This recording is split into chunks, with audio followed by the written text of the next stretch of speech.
Hello and welcome. This is our last Darkling Queen session of the year. So hopefully we'll see what we can do with some camels. I think is the main thing that we're starting off this session with. You may notice that Claire looks a bit different. That's because she's not here, and instead we have the wonderful Dusk, who is going to be joining us in the new year. Not as Dag. Claire is returning and will be claiming back her character, but just for today in combat or with rolls or anything like that. Sort of to help them get a little bit used to Fantasy Grounds as well. Dusk will be running Dag for us. So let's start with our recap. What happened last session? It was sort of both quite a busy one and also only really had a couple of big headline things happened. So who wants to begin? I made a rock into a bigger rock. I You mean always that start in the middle. just always. Seb and Ash have been playing in my Sunday Curse of Strahd game for two years now. Seb always starts every recap that Seb has ever begun. Seb has begun in the center of the recap. Yeah. It's like, this is my standout moment from the entire game. I did this. So where did we begin?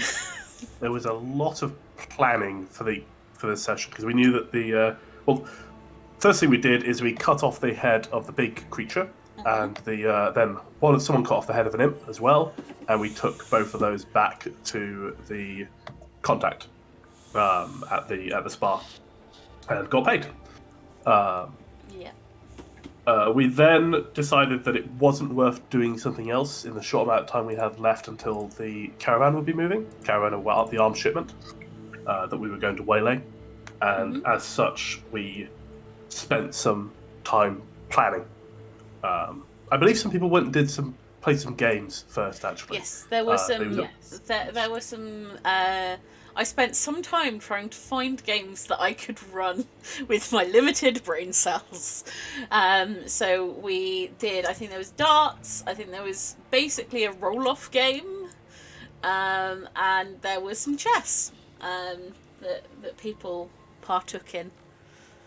But yeah, so once we'd done that and sort of the other people relaxed in the spa, we woke up the next morning and set off for the site where we were planning to ambush the caravan. Once we got there, we spent quite a lot of time planning. That was sort of half the session, pretty much. Yep. Planning in excruciating detail how we're planning an ambush in the caravan. The plan was to drop a rock by enlarging it, as Seb mentioned, and that would then block one route in, and then we would jump out behind them and attack them, and also cast some area effect spells on the caravan as it happened. It turned out to be remarkably effective, very, very effective. It completely eliminated the caravan. It was an incredibly well planned. Like, that was kind of the goal was for me to go, here's an event, you can prep for it if you want, and you guys very much went, yes, let's prep for this. That sounds smart. The one thing we didn't prep for, though, was the camels. No, you were kind of like, we'll just kill everyone there, and then there was a certain amount of, there are camels.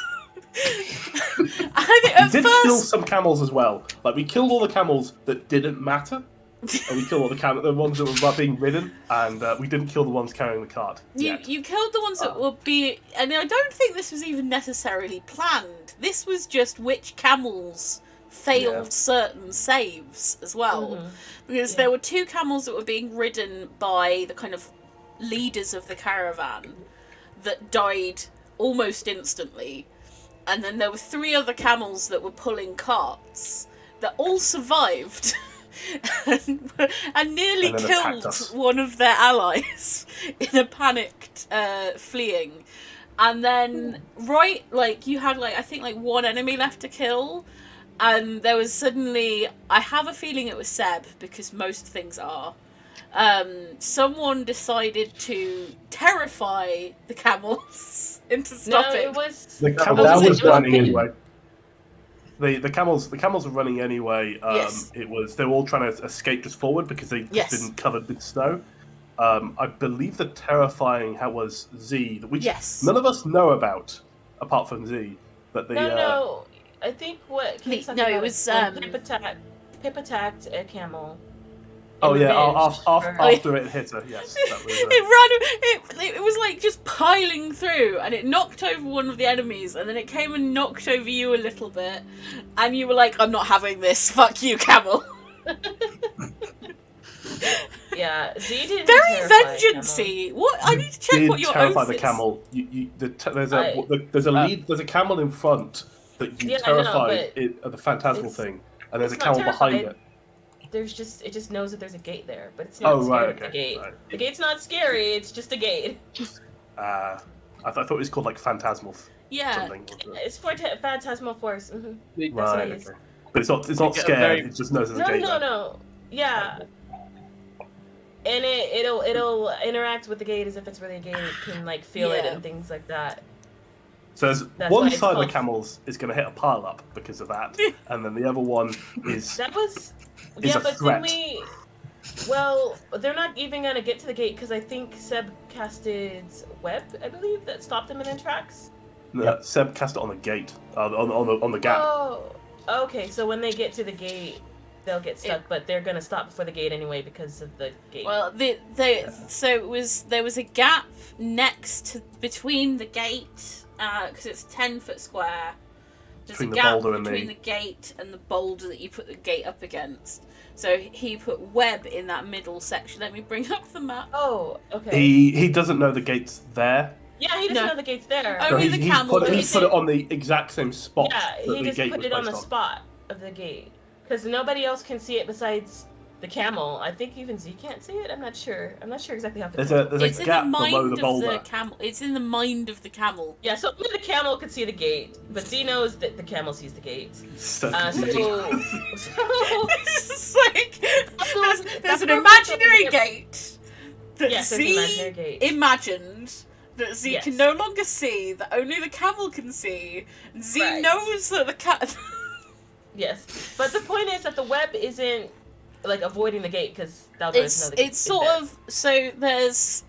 It's in the same See, I spot. was the like, web we're is- not going to need to see the map. We're not going to need to see the map. I haven't been able to set up the video for this one, so you're just going to end up with no pictures of people or Oh, the no, wrong it's- pictures of okay. people. But that is so. There's this smaller square. That's the This gate. this is the gate that the camel Uh-huh. sees. This is the web. This is Yes, rough so see- terrain, and So this it's is a not boulder. in between. It's all over because you can't see the gate. Yeah. But and actually, it looks like they will hit the web before they hit the gate. So they Yeah. will get stuck in the web, unless They stop might get stuck in the short. web. I'm not sure how much the camel's gonna stop short with the gate in his view. But yeah. I mean, Cephal's coming anyway, so Pip will be chasing down the camels. Either way, they will either get stuck in the web or they will stop and then bump into the camel. Either way, they should be stopped. So Hopefully. Or they die. right, Or what they we die. poor camels. Like it was so like we're not gonna have any camel violence today. We're not dealing with No, any we said no bullshit. horses. We're not going to attack any horses. Yeah, Camels that are was the perfectly thing. fair You were like, game. we're not gonna hurt any horses. We're not gonna hurt any horses, and then you found out they were camels, and you were like, ah, fuck it. Yeah. Camels are clearly more evil than horses. Look, Yep. I have no problem with killing animals. It's not really a big deal for me. So, not that it's a goal of mine. I actually would prefer the camels to stay alive, to be honest. I like camels. They're cool. I like how that's like you're like animal murder ambivalent. Well, I know some people really, really, really don't like animal death in the campaigns. For me, I don't care. I prefer no animal abuse.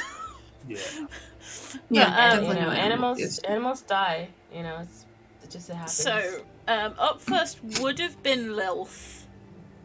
but Lilth is quite complicated, and I don't know what Lilth would have done in this situation, aside from possibly get down off of. I'm going to say Lilth is going to get down off of the side of the thing. We are going to stay in combat round just to track how fast the camels go and what happens to them in what order. But it's going to be a little bit more like you can shout to each other as things are going on if you want. It's a little like the sort of seconds are going to stretch a little bit more than they often do. So I'll say Lilith spends the turn getting down off of this ledge. And then it's the lead camel who is the one that sees the gate. I believe it's only one camel that sees the gate. Yes, it's just the one. With a appropriately sized cart. So these... Do we want to help Dusk open up the map? Yeah, because I'm not even joining the campaign. Right, yes, of course. This is me putting the cart in front of the camel.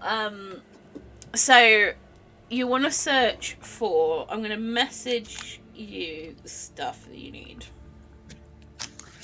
So if you've got Fantasy Grounds Unity open and updated...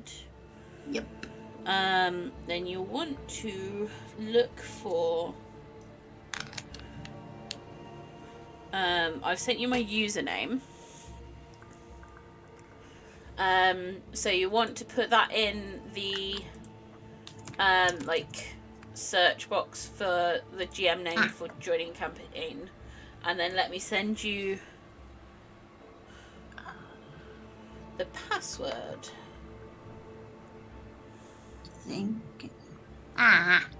Computer allow access. Okay, there we go. So since we're cool, I just guessed the password because I assumed she's the same one. Oh yeah, it was easier to use the same one for both the Zoom call. I believe it's this. It's whatever's in the thing for the Zoom call. Yeah. I removed the thing for the Zoom call.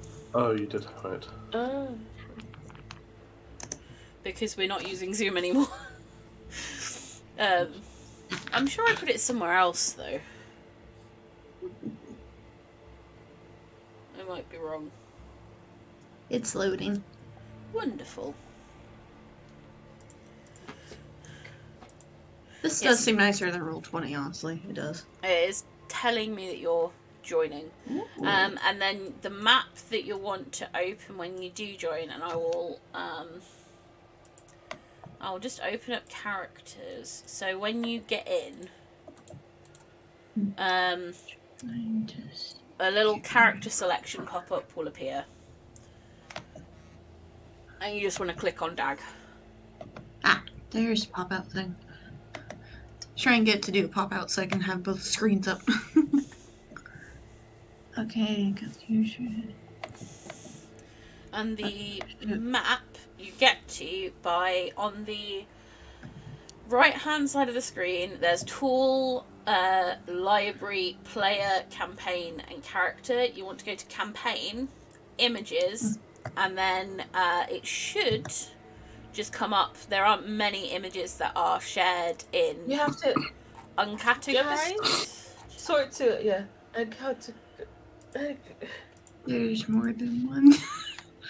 Yeah, you have to so go the drop down list. Yeah. Change it to uncategorized.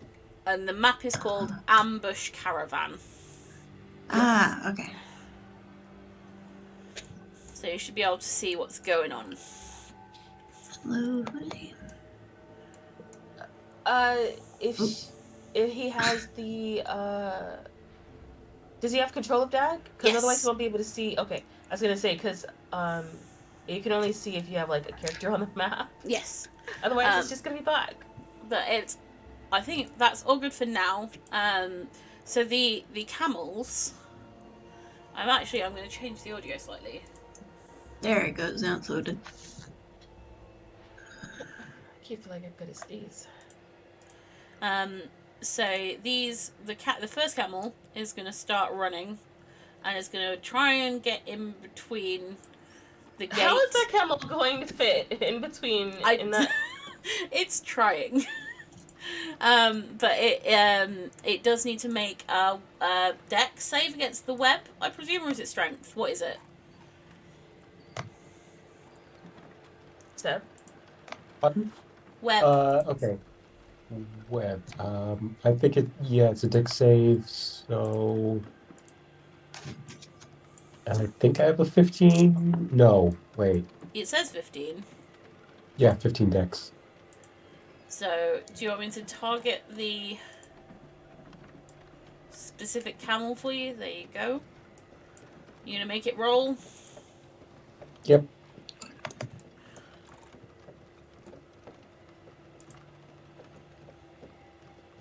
Oh no, please don't lag. Oh no. You don't have dice tower set up, by the way. I do. The dice tower's here.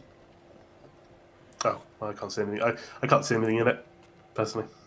I just Oh, rolled in it. Oh, it just didn't have anything in it, right? Yeah. It's just completely empty. Yeah, sorry, there's messages in R1, so that's why I was like, oh, there's something there. But yeah, both the dice tower and both the dice tower in Fantasy Grounds and the dice tower in the stream, they are both working. They just have nothing in them. I usually have to do a couple of tests first, but I actually didn't have to faff about as much this time. Do you want me to do the roll for you instead, Seb? Yes, please. Pip says in Draconic, get that camel.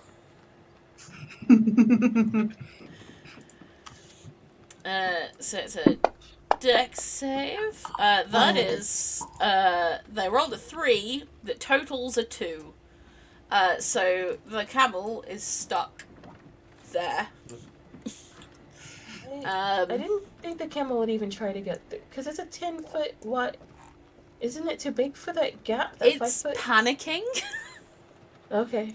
It's so essentially, it's just kind of going, I must get the fuck out of here, even if it involves scrambling over the side of a boulder or like squeezing through a gate or anything like that. It's like, if it was just like boop ba doo ba doo, I'm a camel wandering along. Oh, there's a gate and also a boulder. I might turn around and go somewhere else. But behind it are scary people who make things go boom.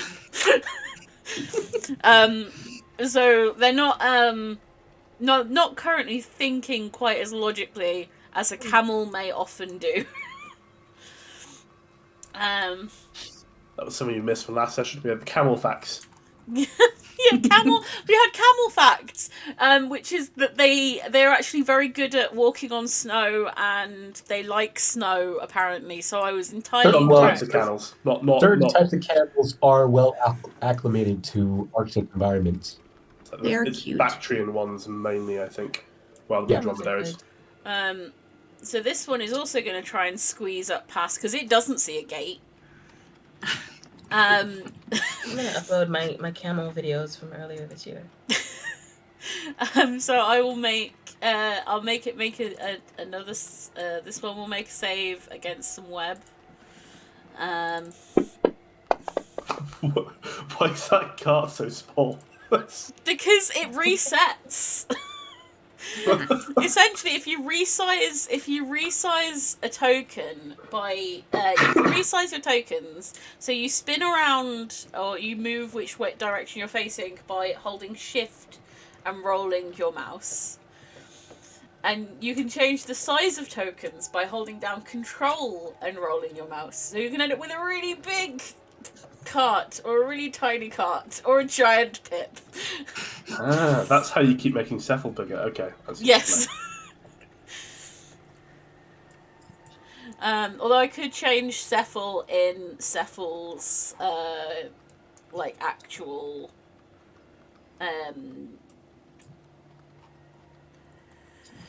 stuff. Like I can actually change. You can change the size of a creature's token. There's a little. I don't think it exists. No, it doesn't exist for you guys. You so player side, you've only got effects. But on the DM side, you have a lot more options, and one of them is size and reach. So if I and 5 is medium. I think 5 5 is like a medium character, or a small character. So I think Thaldor's is also 5, even though Thaldor is a small character as a kobold. Wait, what's that? Are you small or are you medium? Yeah, I'm small. Yeah, so small and medium are both size 5, but large and above kind of go up. So a large character like a camel is 10. But for some reason a horse, which is kind of the same approximate size as a camel...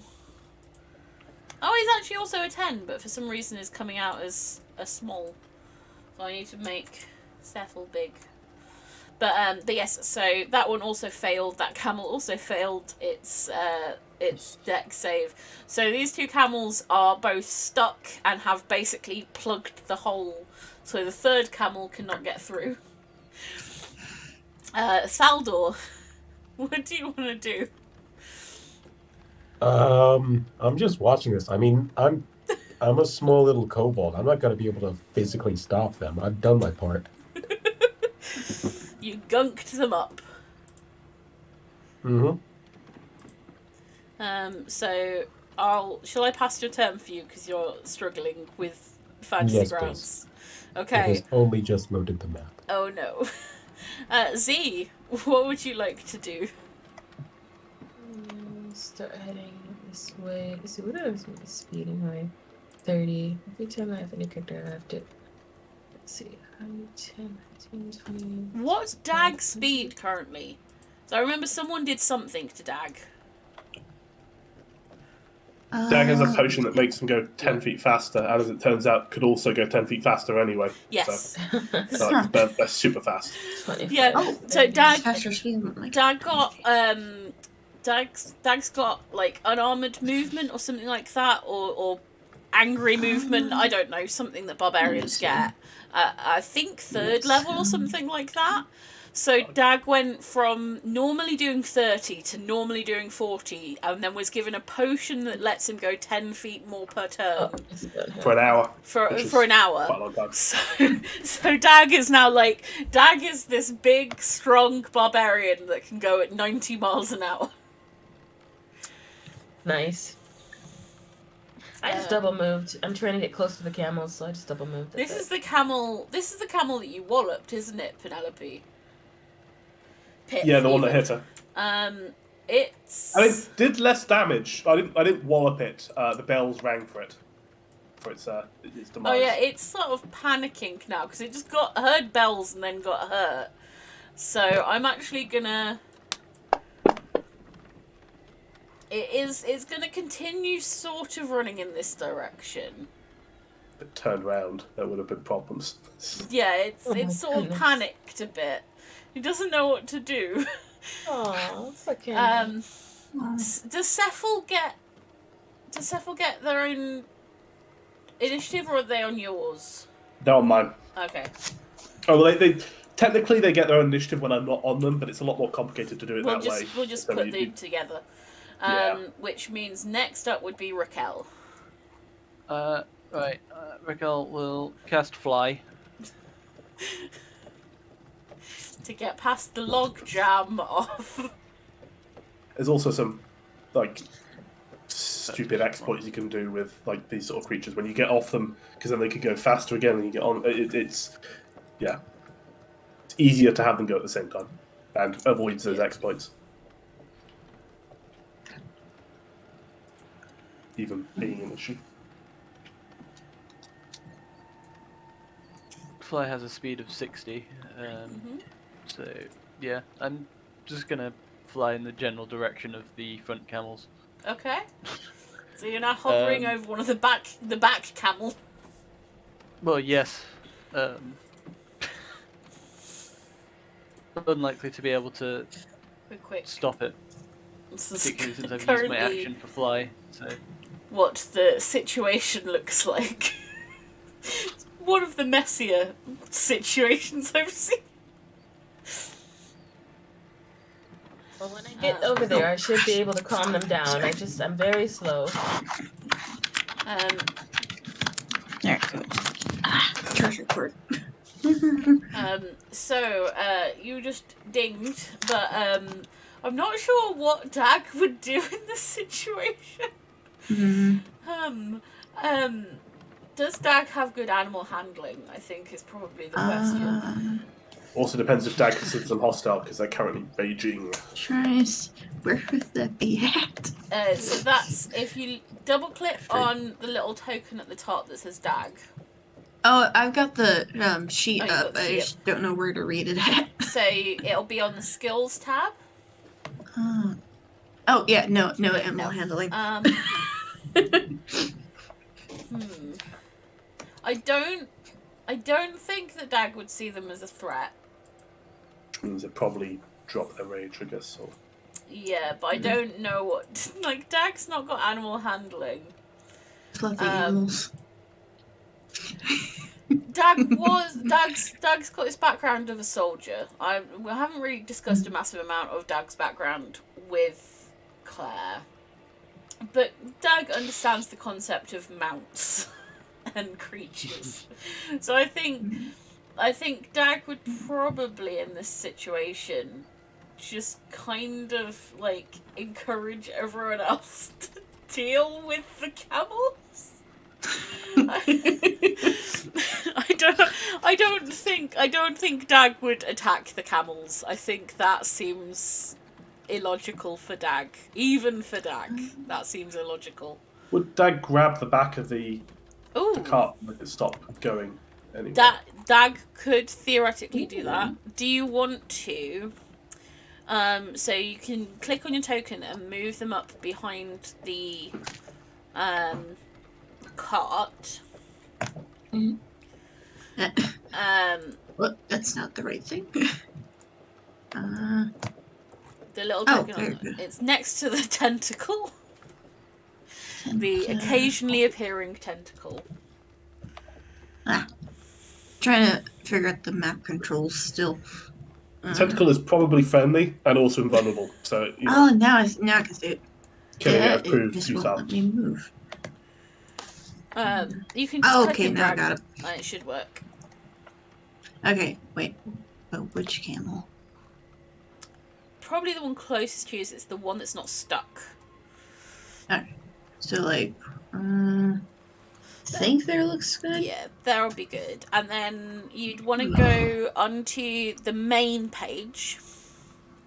Gotcha. And it's on the right hand side under saves. And then you just grab where it says the +6. Grab that and drop it into the big chat box. Okay. And then it'll roll with advantage because technically still raging until the end of the turn. Also, yeah, the camel is certainly... I'm going to say the camel is grappled. In a complex way, and technically, Dag is grappling the cart, and the cart is grappling the camel. Technically, that's the series of things. Like, the camel would have to break the cart's grapple to get away. That's some worms are prone logic right there. What? You That's grapple some an worm inanimate object. logic right there. Well, no, it's more that the camel is attached to the cart. Yeah, I get that part. And so the camel... I'm using more basic... Like, the camel would have to break free of the harness that it's in. And it's more likely to break free of the harness than it is to escape Dag. Functionally. But I'm not saying it's gonna do that. I'm sure other things are gonna happen between now and then. Like, it's just had its turn. But I don't understand what worms are prone. What? I guess because they're laying down. Yeah, I mean, have you ever seen an upright worm? But see, the prone condition is not necessarily representative of someone being lying down. It's them. The creature is in a position such that they are more difficult than normal to attack. So prone works as lying down for a humanoid figure, but it would not work for lying down for things that have varying numbers of limbs. And you can also be prone while in the air, so don't forget that. Nice. Well, if you're prone while in the air, don't you usually drop? Well, you usually drop while you're in the air anyway, Yeah. but at a set speed, during which you can be prone. We'll move on from this. I thought that there was something more to it, that there was some kind of argument over whether worms are prone or not. But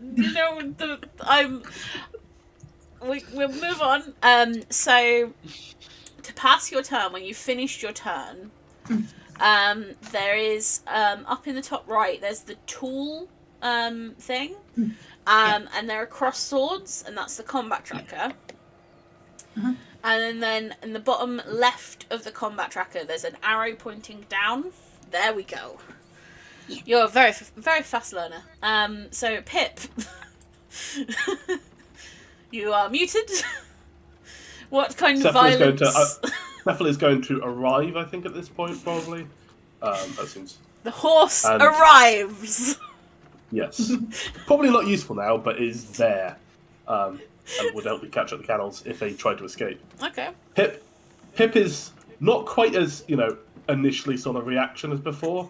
As instead of not going to aggressively the camel, go after a camel. What instead I'm going to do is use Compel Duel to try and stop the camel from leaving my... Because it doesn't actually say Compelled Duel. I've got a few of these. But Compelled Duel doesn't actually require it to attack me. It just requires it to... It's drawn to me, compelled by your divine command. So it might attack me, but if it attacks me, that's justification. Because clearly it's an enemy camel at that point.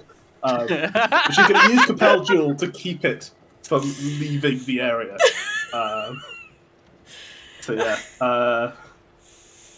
That is going to be on that. It does camel. get to make a wisdom saving throw. It does. I'm not That's confident that it'll make it, but we'll see. Oh my god! The camel got a nat 20. To the top. Okay. The camel's just like, fuck you, I'm leaving. I will end my turn. I just brought up Compel Duel and I was like, how am I going to do this as a camel? And then the camel was just like, nope, nat 20, nope. I don't want to be here anymore. I can't stay complete for several, but yeah. So I think Lilf is just going to move up to see what is going on. So I'm just going to do a quick look at Lilf's. I don't think that the last time I checked, Lilf didn't have anything. We're not going to make the camel blind. I think that would be too much to... The camel... Lilf has the spell blindness/deafness. I don't think that Lilf is going to blind the camel. I think if I tried that, Cat would be very upset with me. Make the camel deaf. Just make the camel deaf so it can't hear any of the people trying to contain it. I can't. Are you in now, Seb? Yeah. The camel is going to try and escape from the web. Which I believe it's Okay. It's got to make a strength check against your spell save DC, not a dex check. So I'll make a. It might do it. I don't think it will. Oh, that's a 20 from the camels. The camels are fighting back. Oh no! Yeah. Are they gonna spit everywhere? Do it. That's its action at least, so it can't then dash. it's gonna squeeze past, and because it is a phantasmal gate, it's basically like going, oh, it must just be, it's like logicking it in its mind. It's like, oh, there must be enough space between the wall and this gate for me to squeeze past it. It Can can't it feel it? It should can be- feel it. Oh, it can It is, feel it. Right. it is effectively real to the camel Yeah. in every meaningful sense. It'll get its head there, and then it will be like, ow, there's a gate, like stabbing me in my flank. I don't even know horse terms, and now I'm trying to think of camel terms, and I don't think this isn't helpful. It'll get that far, and then it'll be like, nope, stuck. So it'll start its next turn in the web, and we'll have to make another dexterity save to see if it gets stuck in the web for another turn. This camel gets to make another. It's a strength saving. No, strength. I'm going to check the wording again. If the each creature that starts its turn in the webs or that enters them during its turn must make a dex saving throw. On a failed save, the creature is restrained as long as it remains in the webs or until it breaks free. A creature restrained by the webs can use its action to make a strength check against your spell save DC. If it succeeds, it is no longer restrained. So it's gonna. This camel is going to attempt to make another strength. It said check, right? That's what I just said. Check. Yeah. I'm pretty sure also that if it starts its turn in the webs, then it'll have to redo the saves. Well, it's already currently restrained. You can't be double restrained. No, but the one that partially. That's what I just escaped. said. The one that's stopped in it, it'll have to make the save at the start of its next turn. But this one is going to make its strength check. Suddenly, I rolled like dog shit last week. I rolled so badly last week. I don't think anything got to attack anyone. And this week, the camels are like, yes, freedom! They are the true threat. So Pip was right all along! Trying to take the weapons there despite their masters being destroyed. It's definitely nothing to do with them being absolutely terrified of the people chasing them that just killed all of their allies. No, evil intent. Always assume evil intent. Right, so this one doesn't see a gate and is going to be able to squeeze through. And is going to come face to face with a horse. It's just going to I don't know if this camel has ever seen a horse before. My money's on the camel. Look at this Pure white horse. This magical horse and go, you're a really weird looking camel. Celestial being versus foul being. Thaldor. Yeah, okay. 5, 10, 15, 20, 25, 30. How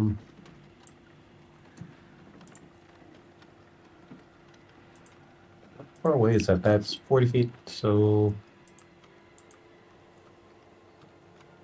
I don't think I have anything to stop a runaway camel. Yeah, I'm looking at my spells and... Just remember you do have Cephal, so if one of the camels dies, it might not be the end of the world. You're still muted. You're muted. If all the camels die, we just brush everything into the hole. You know? We don't work this out. Wait, Yeah, so we we might don't just need need- camels then? No, we don't need the camels. Oh, The you camels are don't- completely you don't need surplus. the They're camels. running away with the weapons, which is what's important. Yeah, we could We just... didn't need camels. We So don't we need the could camels just- now. Okay, We just- I'm gonna. we could Okay, just separate I the camels am from the going carts. to try. We don't even need the carts. I'm just gonna try and shoot at the wheels of the cart. Okay. Oh yeah, you can fix those. Ooh. If you So even just need them. smash everything up and throw it in the hole. You know. There's out later. this brief pause of, wait, we're trying to stop the camels. Do we need the camels? We don't, yeah. Yeah, You do don't we need need them camels. You alive? need what the camels are carrying. Well, Okay, so I mean, they can be alive. We just need the stuff. We can just separate them. We can just separate them from the stuff. They can go. But if it's running Yeah. away, well, no, we need to So, bring I'm it. gonna cast Ray of Frost against the. Am I able to specifically target the wheels of a moving carriage?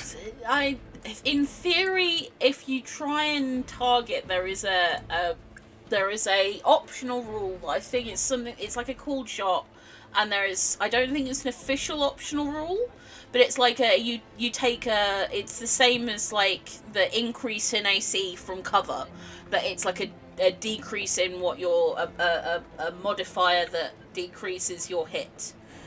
Oh. Or something like that. So what am I But- taking away from my roll? Well, I mean, I don't even know what stats the cart has, so it's not gonna be a hard roll. I just roll it, and as long as you get more than, That's a 19. Yeah, and that's- I was targeting the camel. Never mind. it's okay. I mean, it's still, I'm gonna say, yeah, 19, definitely. I was gonna say, as long as you got with a, yeah. So, 7 cold damage. that is definitely, like, that blasts one of the wheels, and you see as it, like, turns this icy blue and then shatters, from the impact. And now it is on 3 wheels. So it's still kind of, the camel could probably still drag it, but it'll be a lot more difficult, so I'm going to halve its movement speed. Okay. I'm presuming that it's the one that is up against Cephal that you just did that to. Yes. Okay. Hmm. So is that your turn? Yes. Okay.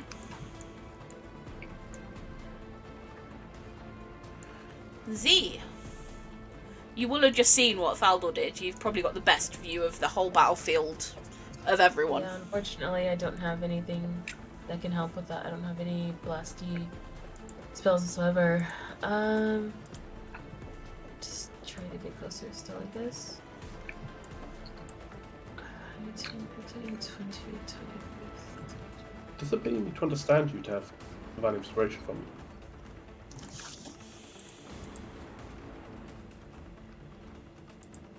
Divine inspiration? Bardic Bardic inspiration. inspiration, sorry. I don't think so. I don't think It's they just would one understand creature anything. other than yourself. Could Why? Bardic inspiration settle for their epic duel with the camel? I was getting confused that you were like, are you suggesting they Bardic inspired the cab? No, there's another creature on the field. Cephal only speaks Celestial, which no one else knows. They could have chosen a more useful language, but on the other hand, like, it's a Celestial being. It should know Celestial. That's, And also, you get to have super secret conversations with your horse. I mean, I can also speak telepathically with them, so that's... Let me see, what's the range? Sometimes you just want to be able to speak out loud, though. Yep. The range is 80, okay.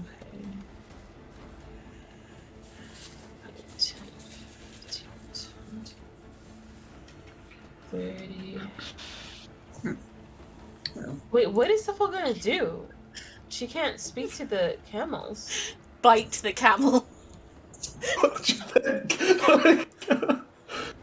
There's a camel escaping. Sounds like something I would do. I mean, There you go. Oops, uh-oh. Sorry. Let's try that again. I'll remove it from Dag in a second. Let me it's just... okay, I can get it off Dag. Okay. I don't actually have the combat thing up. Can you give me the sheet for Cephal? So when that comes Oh, over. yeah. Um, Where are I you? guess I can't target Cephal because it's not popping up on for me. I can target for you. Okay. It's because the, essentially, it is because Cephal, it's the same thing that we've had with your friends in Curse of Strahd, in that in order for you to have control over the token on the map isn't connected to the character sheet. Oh, okay. The only way to get around that, I think, would to make a character sheet. for the creatures. That's I need to either look and see if it's a thing that I just missed, or I need to go and repeatedly beg the developers of Fantasy Grounds of like, please give me non-player NPCs that I can give control over fully to my PCs. But I don't know how exactly that would work. How many rounds have we had so far? In total of this fight? 5. Yeah. So 10 seconds per round, so it's 50. It's 6 seconds per round. What are you trying to do? Because Oh, I was just saying, I think I've been playing this whole time, right? Because I have to be playing for a minute in order to use enthralling performance. Yeah. you need to be doing that specifically as an enthralling performance, though.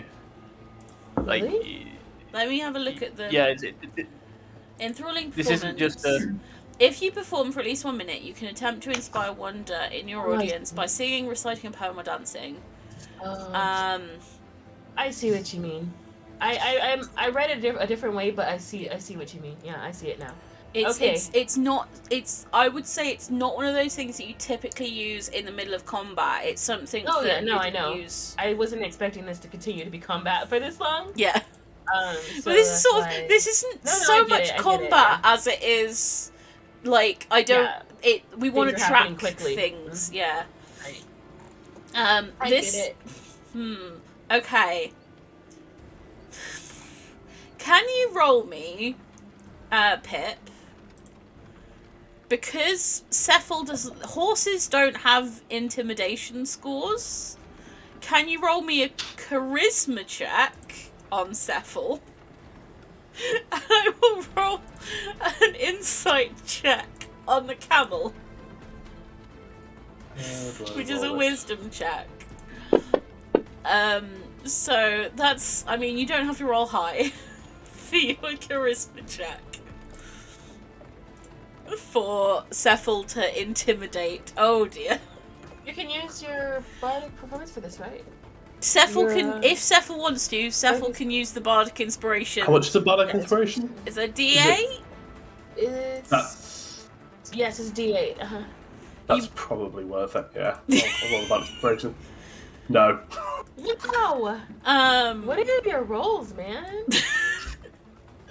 Clearly, it's the start of the session, so I'm rolling my initiative rolls now. You know, Cephal doesn't like the colour pink, is clearly what's happening here. This is something that you won't, I would say, don't mess with the dice right now, Dusk, but you can do weird things with your dice and also buy digital dice to make your dice all fancy, which is up in the tools section where there is a little dice icon. You can do all sorts. Part of me has debated buying fancy dice, but I have put it off so far. not really I like the needed. black ones. So silly. It's useful to have different colour dice though for everyone, so that you can see who's rolling what. You can change the color of your dice if you want, but I just don't feel like doing it. I might wait until I actually get my own character set up. I do. I sometimes, if I'm rolling really badly, like a lot, I will change my dice colour, because it's like going, no, these dice are rolling like shit, I'm going to redo my dice. I'm aware is one of those, it doesn't make sense, and it's not real, and dice, as long as they are, you know, fairly Balance. well-made, balanced dice, it doesn't matter. Especially when it's computer-driven dice. Like, As RNG as you can get, yeah. I mean, who knows? Maybe they coded it in so that the colour of the dice affects the random seed that you get. Anyway, so I've got an idea. RNG manipulation. it's going to try and... Attack of opportunity. I mean, it hasn't left your space yet. Oh, It's yeah, but I mean, it's going to, presumably, isn't it? 5, 10, 15, 20, 25. It does just... That's the furthest it can go. And it has just left your... let me check. I think Cephal's reach is only 5. Yeah. So you can hoove That's Cephal's attack is hooves. Kick it while it goes past. Your hooves attack. I need to check the camel's AC is 9. So let me just. If you target the camel, and then use Cephal, it should work. But we'll see. Yeah, no, it did not. But the camel is looking really fucked up now. Camel. It's a very What was sad that about Cephal camel. losing the fight, you know? Well, I've got Not intimidating at all, apparently, but you know. Well, a dragon. Poor sad camel. That's the camel's turn. Raquel. Right. Rickle is going to, despite absolutely no proficiency in the matter, go 10, 15, 20, 18, 25, 25. Well, here. You're going to land on the cart. Okay. In the position of someone that is... You're taking control here. Right. Yeah, exactly. But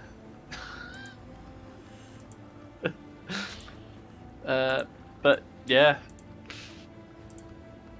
What do you want me to do here? We can try an animal handling check. I'd say yes, animal handling check. You do actually have, even though you're not proficient in it, you have the highest animal handling score of everyone. Well, Probably more of an indictment on our ability to handle animals. Right now. So it should be charisma. I don't know why it's wisdom. It's sort of animal handling. understanding how animals work as well, not just sweet talking them, Yeah. but kind of knowing when you need to take a firm hand, when you need to like be sweet and gentle. Yeah, but there's some charisma involved, isn't it? It's I'd say there's definitely some charisma in there. It's... Animals see through your bullshit. That's the. They understand the person within. Okay, what are you trying? Are you just trying to like commune with the camel, or are you trying to make the camel do something?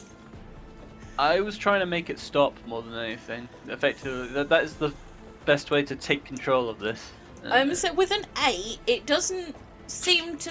It is currently not restrained by the web, but it does think that there is a fence there, so it kind of already had stopped, but it is panicked.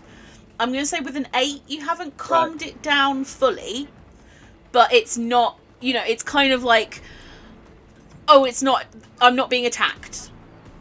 You kind of, that's as far as it's got.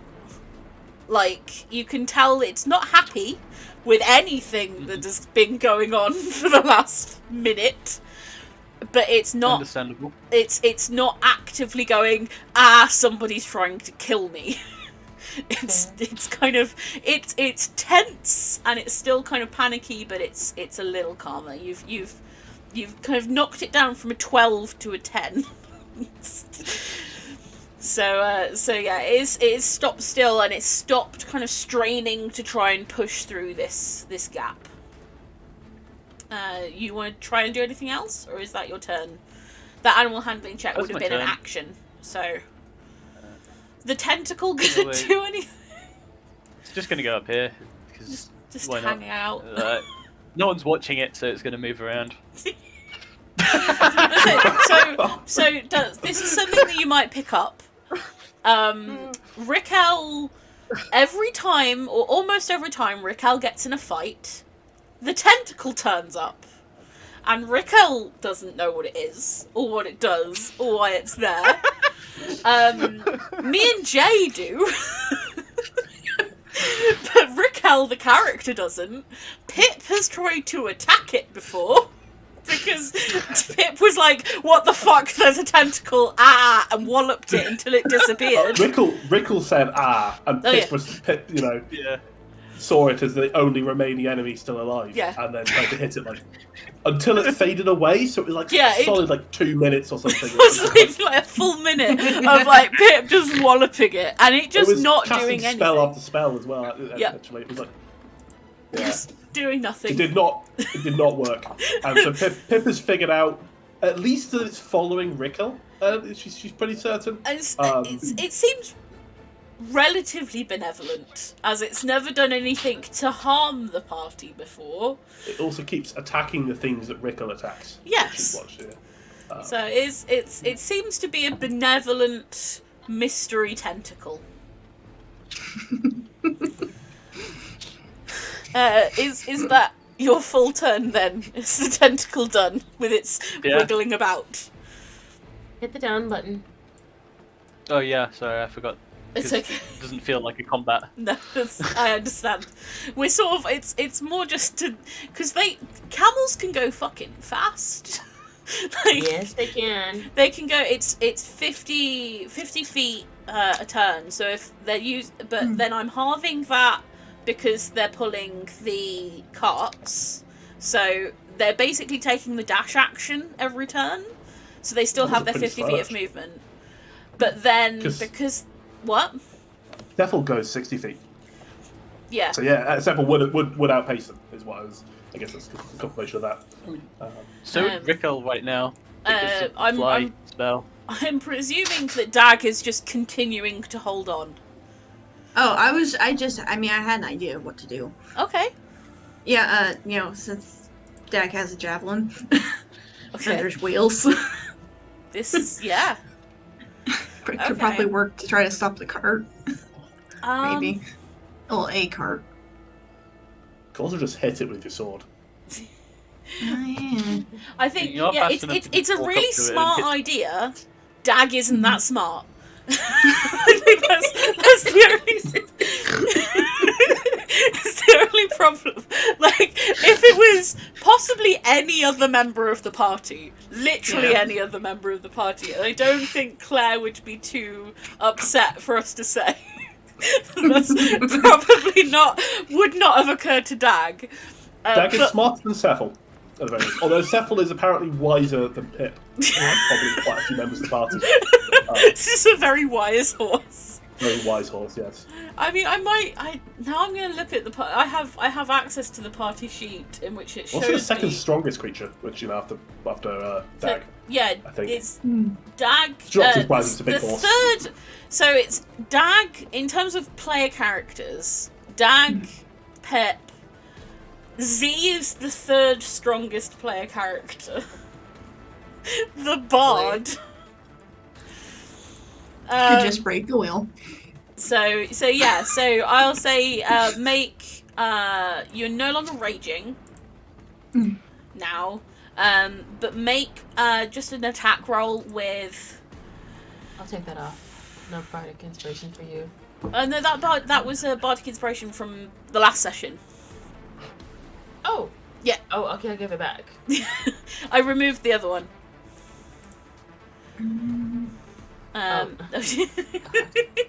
Double. Hold on.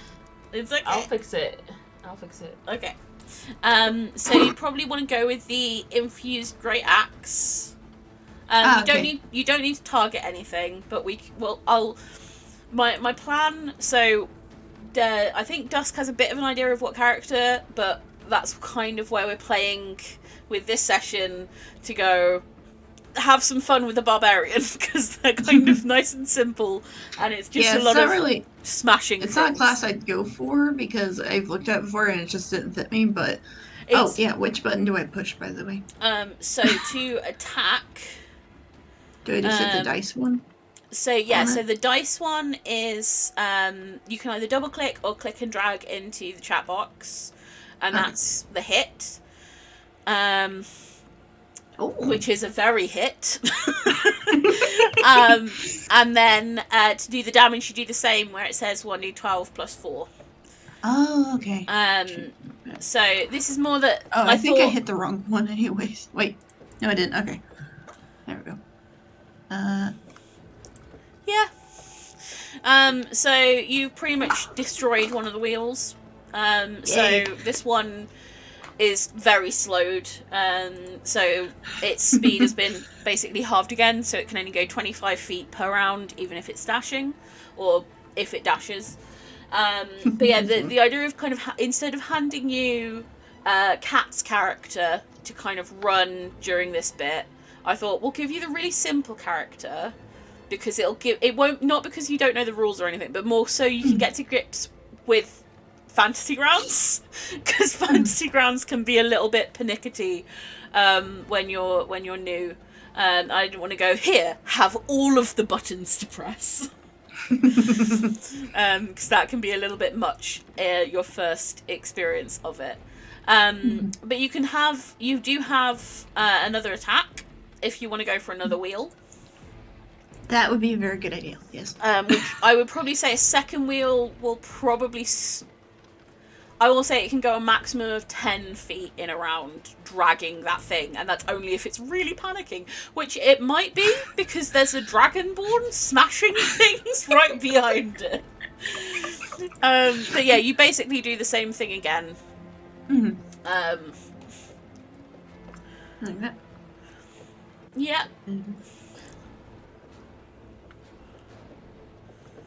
Yeah. I actually did better. So yeah, that camel is it's going to be able to go about 10 feet if it's kind of really dragging along the ground. And so you've pretty smashed that up. I don't think Dag has any easy bonus actions or any bonus actions that aren't like the rage, which I don't know. There's a rage that I know that Dag was raging because Dag had been raging, but that hadn't been ticked off. I wouldn't advise entering rage right now. Yeah, probably not, because I don't know how to use it properly. It's totally okay. It's more that it's only really useful if you're being attacked.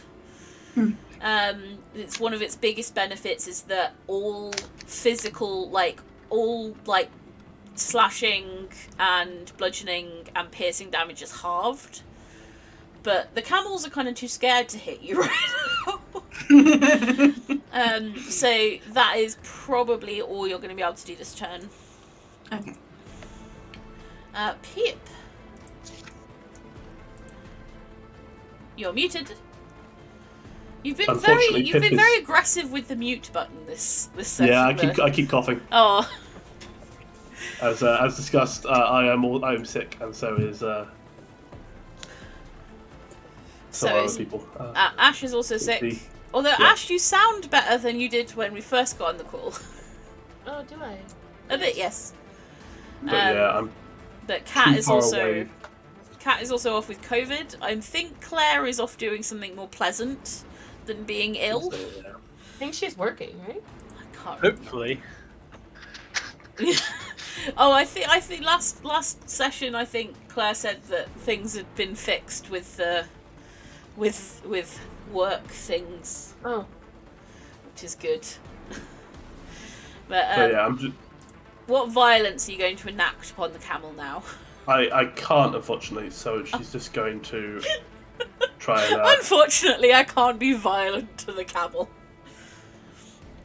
Run. Oh, there's no way around the webs. Nope. Oh wait, no, jump. That jump thing. You said. Does that take? She's dashing. Get to that before she does. Do you need to? How do you do a jump, Jay?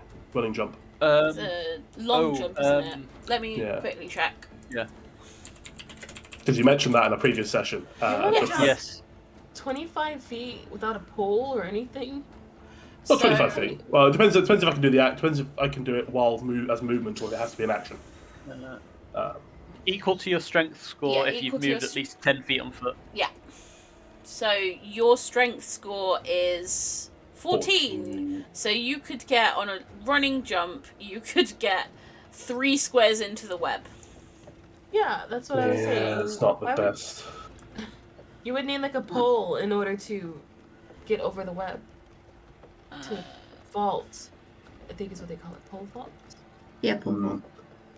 Oh, dang, what is that part of movement or is that an action? I believe it's part of movement. I mean, I might as well just continue running. If I fail the check, I fail the check. If I pass the check, I get through. I'll get through anyway. So, 2. And then I guess roll a dexterity save. You could climb on the camel and jump off the camel. Apparently, this web is just not very. No, apparently it's not quite as sticky as the last not one. super sticky. Yeah, so I will that say should it get- is. I Did go through think it. it's difficult terrain, but let me just quickly check. well, in which case, I still am better off jumping. Let me get there. Let Well, me I'll check before you make a decision. The webs are difficult terrain. Yeah. Yeah, okay. So she reaches the edge of the web and just jumps and lands there. Yeah. And you're not restrained. Not restrained, but I might be next turn. Yeah. Steffel is going to move to move this way and then sort of turn around and charge back at least 20 feet into the camel. Because she charged it, the camel's gonna have to make a DC 14 saving throw. Okay, let me Strength saving throw. strength saving throw. But she has to hit 5. Sorry. Okay. Which she does. She does. Roll the damage. It doesn't need to make a strength saving throw. It's dead. It's Yeah. dead, okay. That's one dead camel. As it is. Yes. Poor dead camel. Wait. Wrong camel. Poor camel. Oh, shit. The other one dies out of sympathy. I accidentally put the extra damage on the other camel, so now I need to put. That camel has got 3 injury, but yeah, it's a dead camel. It's some. Guess we'll need that hole after all. No, we'll be fine right now. Yeah, you still Unless got we the, kill you've got the one more horse, camel. so you could attach the Oh, right. theoretically. Plus, if it came to it, I'm sure we could come up with some other dumb solutions. Make Dad carry it. Not pull it, just carry it, just all over his head. Supplies. I mean, we could do that if we use Maybe we enlarge have on stuck Dag. all of the wheels. So... Oh yeah, we have destroyed the wheels. You have destroyed the We might back. need the hole. And not in such a way that they can be mended with the mending spell. I'm gonna say, Right. like, they are splinters. You have one fully functioning cart. You have one that's missing 1 wheel, and you have one that's missing 2 wheels. So in theory, you could take one of the wheels off the one that's really fucked up and put it on the one that's not as fucked up. Still have 2 carts, but that's your decision for later on. So that'll be your turn, Pip, or Yeah, sorry. Yeah, Lilth is gonna make a sad noise at the demise of a camel. And can move up. They'll also kill 2 camels. So, Yeah. So, Yeah. This is true. This camel is gonna try and move. It's gonna get to there and then not be able to move anymore. Like real strain as well. This camel has stopped and is like, I think just generally kind of tense. He's having a rough day. Having a real bad day. Just a real bad day. Thaldor. Well, it's a bit depressing to see all these camels dying. So, 5, 10. Dying. We're actively murdering them. Yes, they're not just like, Pretty much. oh no! Let's use the correct language, please. Hey, they're murdering them. I am on top of a cliff trying to figure out how to stop them. Thaldor, the only non-camel murderer. Hey, I didn't kill one. I'm a liar, a cheat, that's fine. a swindler, and an absolute horrible person, but I am not an animal abuser. Pip has not managed to kill a camel either. To be That fair, was- the only Single gate murders, in front of the camel. the only like directed camel murder, because I believe the other camel deaths were like incidental due to area of effect spells. The only direct camel murder has been by another animal. So, So it was a fair fight.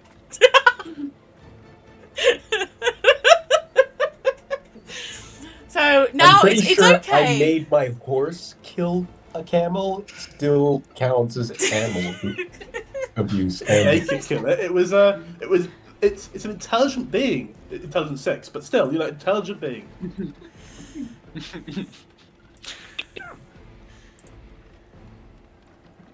I would just freak out for a second there for anyone else. You sort of went a bit robotic for a second. I didn't hear it. Uh, I'm just distracted. So what are we doing? It's Thalor's turn. Are you just watching?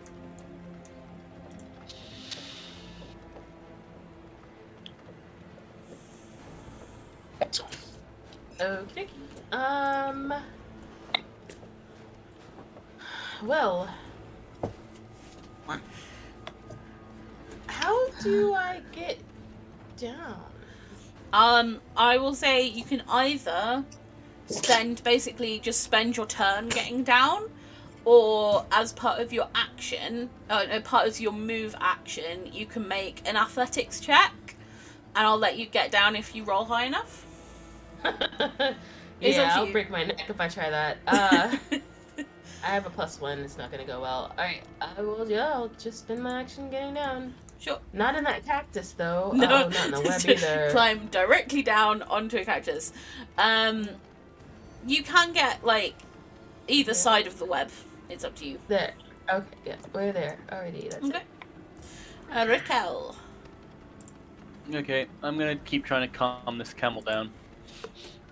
it. I'm coming to help you, buddy. It's very slow. It's fine. I'm sure I've got this now. More animal handling. There you go. Yeah, you take the reins in kind of like a, right, I'm in charge now kind of way. But with that kind of undercurrent of, you're okay now, you're not going to get hurt, just do what I tell you and everything will be okay. And it seems to calm down, and it sort of stops trying to it kind of still been sort of straining a little bit against the, you couldn't tell what it was straining against, but it was definitely straining, it was trying to squeeze itself through this hole. And you couldn't, there was a massive amount of space, and it was just I can't get through this tiny hole in this 20-foot gap. So you were a bit confused. Maybe it was some kind of quirk of the webbing or something.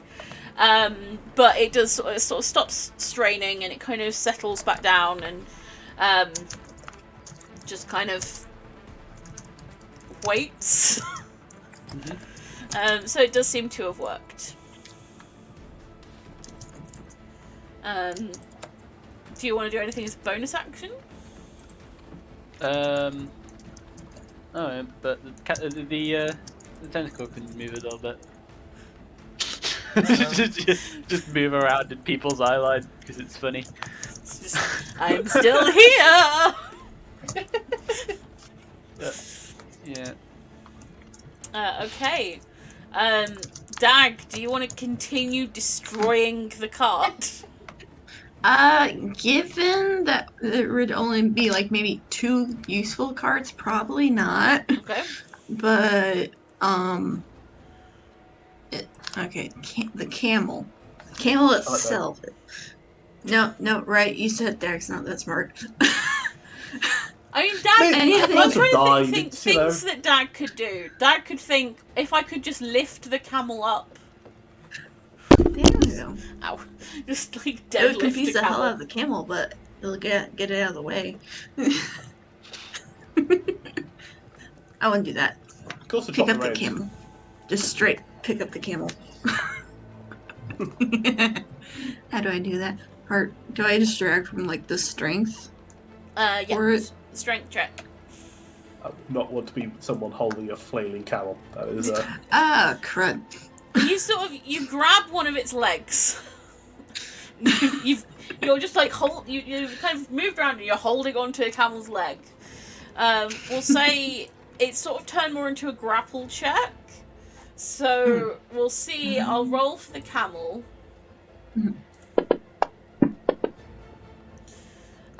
So it does sort of like go like, ah.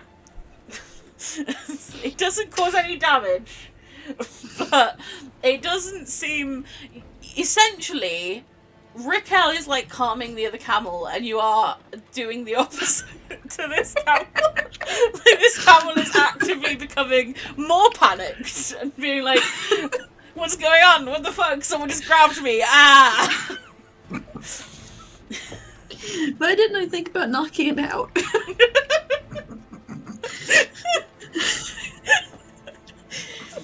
That would have been the simple thing to do. I mean, that's very Dag. So is that going to be Dag's turn? I don't know if I can do anything else. Besides maybe trying to grab another leg or something. You can give it a go. I'll say you can give it a go as like a second attack.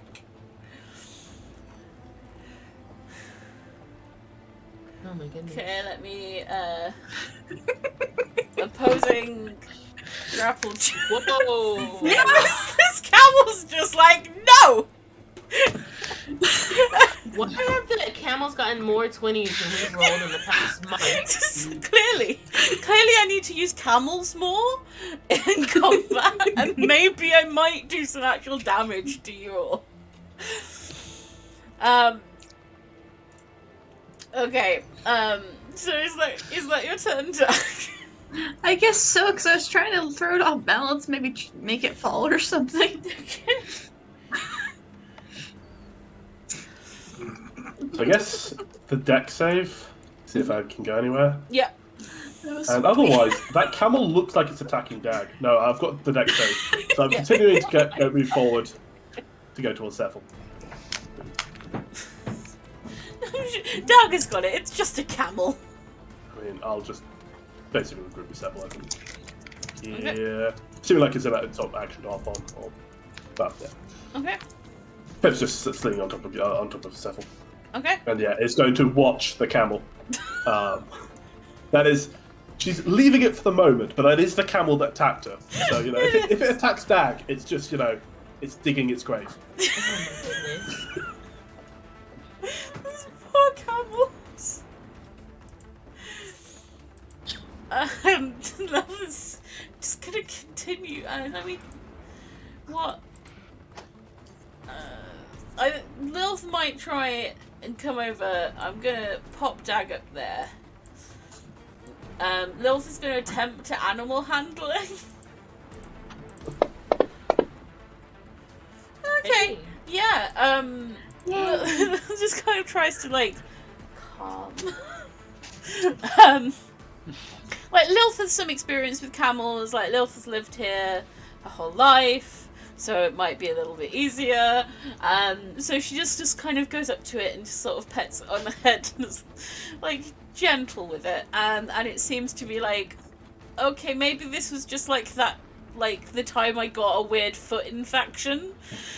Like trying to be like, oh, maybe that's why I was being grabbed, because they needed to deal with my foot in that, you know, anthropomorphizing animals kind of way. Yeah, it's like, oh, am I going to the bed? Yeah. That doesn't. Except our cat hates those. So the camel is gonna stop there. This camel is also gonna stop there. It is now just kind of chilled out. So I think at this point we are now out of combat. No. Dang it. Yay, thank fuck. No more I combat. want me to snap. Yeah. Oh. Okay, now I figured it out. Oh, hi, Nelly. Sorry, our dog woke up. It's okay. Mine, She can't hear me anyways. Gizmo, my little chihuahua, has been very grumpy about how cold it's been, because he is a grumpy old man with arthritis. So I got him a heat pad, and I ripped open his bed and put the heat pad inside the bed. So now his bed is cozy warm, and he is a fan, I think, given the fact that he's now snoring on it. But yes, so we're out of combat. We've been going for about an hour and 20 minutes, so we're going to go for a 15-minute break. That's okay with everyone, so we can like go and hydrate and everything. Yeah. And then we Awesome. will be No, I got coffee left. we will be back soon. Let me. Yep, I need some of that drink.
I'm just excited 'cause I like to draw my characters. Welcome back.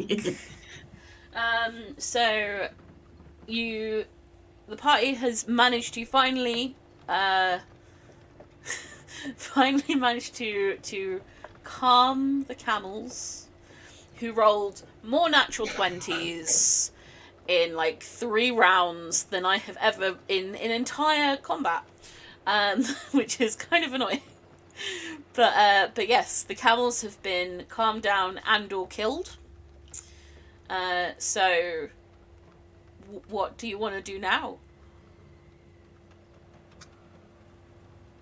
Well, that was kind of a lot. Should we put the hole down now? Oh, I can, yes. Let's see here. Oh, I've never used this before, actually. This is kind of exciting. I'm You gonna drop be, the Also, what web. we do with the live camels, but yeah, I think I'm it's gonna probably be in best one of the caravans and look through all the goods.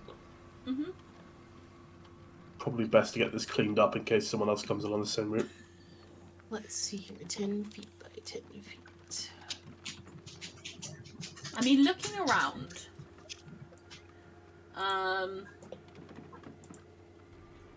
looking around, there is a lot of destruction. So there's still, like, from the ice storm, there are still kind of bits of the ground that have been frozen solid and that are, like, pitted with the sort of ice and snow. There is this massive load of sticky web. There is a mini avalanche that has happened. There are a lot of things that have happened. Can you drop concentration on the web? Because Probably. with it. Which means obviously the web's concentration, then that rock is at least smaller. It's not as big as it once was. No, I believe that enlarge, reduce, is that concentration? Oh yeah. So once the actually that would have all changed everything. So Yeah. I wish we'd have remembered earlier, but yeah, that rock has now. It would have ended up with extra dead camels. There would have been more dead camels, so I'm kind of glad that didn't happen. But yeah, that whole section is now, there is a reasonably small rock and some debris. But yeah, are you gonna drop concentration on your rock? Oh, it's concentration. No, enlarge, reduce was concentration. Yeah, on the web, even Thaldor. I mean, it's I'll up drop to the an hour. concentration. Okay. Let's. And the gate can disappear. The camel's mind is free. Gizmo, what are you doing? Wait, no, you got rid of my. Okay, I'll put the hole back down. Sorry. It's okay. New hole. Oh, too big. There it is. A perfectly sized hole.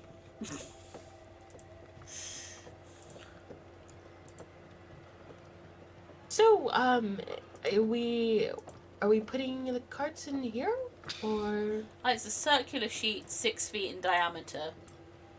Oh, it's circular, is it? Yeah. Wait, I thought it was 10. I just had it open. Oh, it's 10 feet deep. I'm sorry. Yeah. But it is still. Delete. Diameter is halfway across, isn't it? Diameter is no.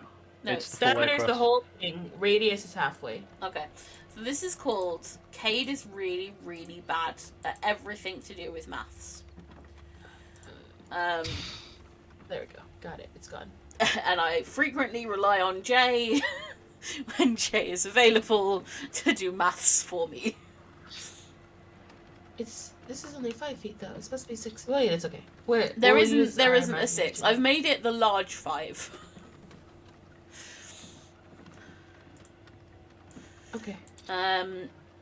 So yeah, there are on the carts. It would Yeah, you can probably fit everything from all 3 of the carts in the hole. If you pack them sort of sensibly, because there's lots of boxes of things.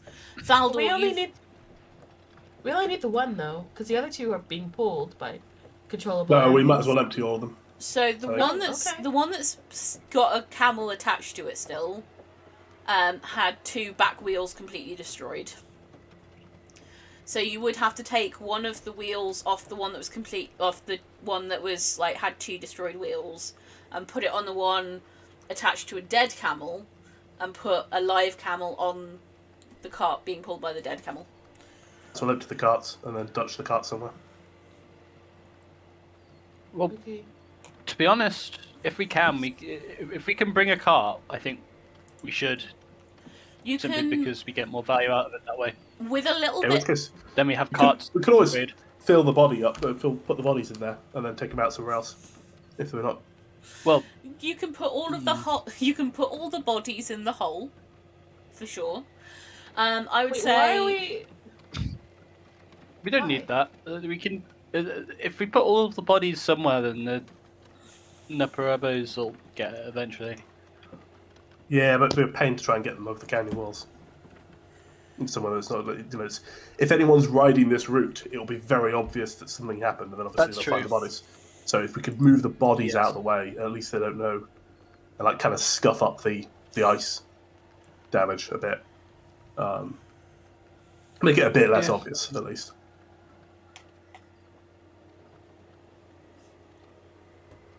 So are we putting supplies in the hole, or are we putting bodies in the hole? What are we doing? So you can Or both? probably, I'll say, with probably about an hour's work, you would be able, and sort of Dag doing some heavy lifting and moving things around, you'd probably be able to take one of the good wheels off the completely fucked up cart, fix the very slightly fucked up cart, and move the stuff that's on the completely fucked up cart between the 2 other wagons. So the camels would move a little bit more slowly, but they would still be able to move and pull the 2 carts. It would be, alternatively, you can try and hook up Cephal and one of the camels to a heavier laden cart. Seb, you had a finger. Yeah, if you want me to handle the bodies, I can do that. What's your plan? I have concerns. Line them all up on the ground, and then cast.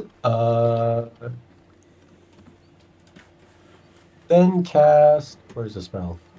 Tasha's Caustic Brew. Melt them. You want to melt the Wouldn't that bodies. cause a bit of a mess though? It will cause a massive amount Yeah. of mess. Well, you They could will do that be in- identifiable. They will be What? unidentifiable. I mean, Be identified as bodies though. yeah, That's the we're not. thing. We're not. We aren't trying to sort of cover this up in that kind of way on the basis that they're going to know that this supply convoy was attacked I see. because it's not going to have turned up. Can I Like, obscure any details? there's of no who covering attacked that us and Mm. what possibly happened to the people who were manning it. Maybe they ran away with it. It's unlikely, Mhm. but at least we can put that doubt in there and it gives sort of make it harder for them to track us down. And having a You bunch just- of melted bodies somewhere is not going to help with the. Just put the bodies in the hole, and we'll just dump them out somewhere else. Is that gonna? Yeah. Is that alright with you? Okay. So we'll just put them in the hole then, I guess. Does the camel body fit in the hole, or do we have to chop it up a little bit? Oh my god, we are not putting pieces of camel in. God, ugh. That's gross. I mean, But there's compared soldiers to that like can use it. taking bits of dead bodies, it's. We've repeatedly cut the heads off things, including humanoid enemies. I think chopping a bits of camel up is less. Yes, but this Technically is hunting. a personal. This is a personal item that I plan to use over and over again, so I don't want that in my Okay, item piece. we'll just put I'm it back sorry in to the cart say, but the moment you put the dead bodies in there, you're not getting that stench out. Like, it might not smell now, but eventually the dried congealed blood on the side of it will start to rot, and it is gonna stink. All right, you've convinced me. We will not be using my hole for this. Thank you. I mean, we could attach them with I ropes might to have already several. thrown. I'm fine with just leaving the bodies where they are.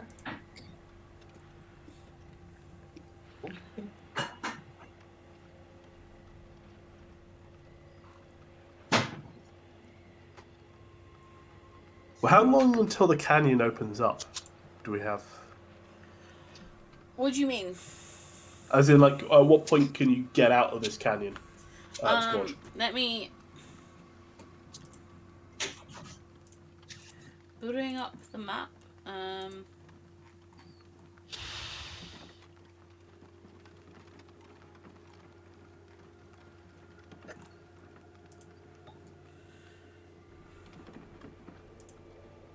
So, me.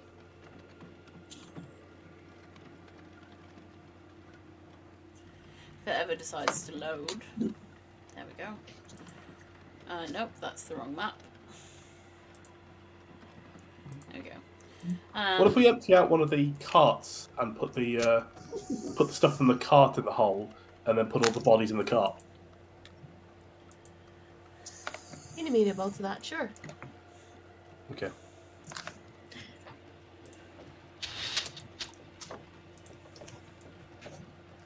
Okay. So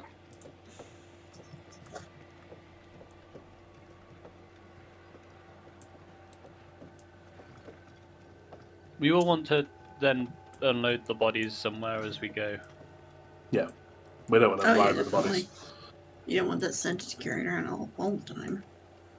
Or that I don't think the arriving with bodies of the Darkling Queen's soldiers at the spa is probably the best Yeah. for our patron. So that's sort of how That it would just be opens a up. target. If this was supposedly secretive, then Yeah. So we'll Um, pile all the bodies on the cart that's being pulled by the camel and stuff, and put all the supplies in the hole. on one of the carts that's being carried by the camels, yeah. So put this basically empty out one of the carts, put it into the hole, and then put the bodies on, which could take us more time, but Yeah, but it'll be worth it. and yeah, Pip will take the task of making the camel corpse easier to move if no one else wants to, and also we'll scuff the try and start sort of scuffing the marks on the ground with the ice. Just probably not that effective, at least when she does it.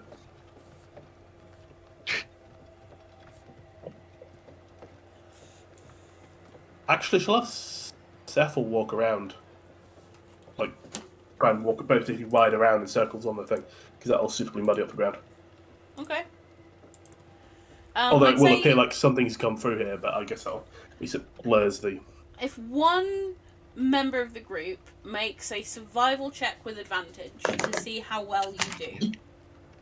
I can do that. Survival check advantage. So I think Dag's got pretty good survival. So with Oh, yeah, advantage, under there's a little skills. button in the bottom left-hand corner that says ADV. 8. I'm lost now. So if you look on the map or on the screen, Below the checkbox, the text box. so at the bottom of the text box, there's a little tiny button that says ADV, and there's one that says DIS. So ADV is advantage. Uh-huh. So if you haven't,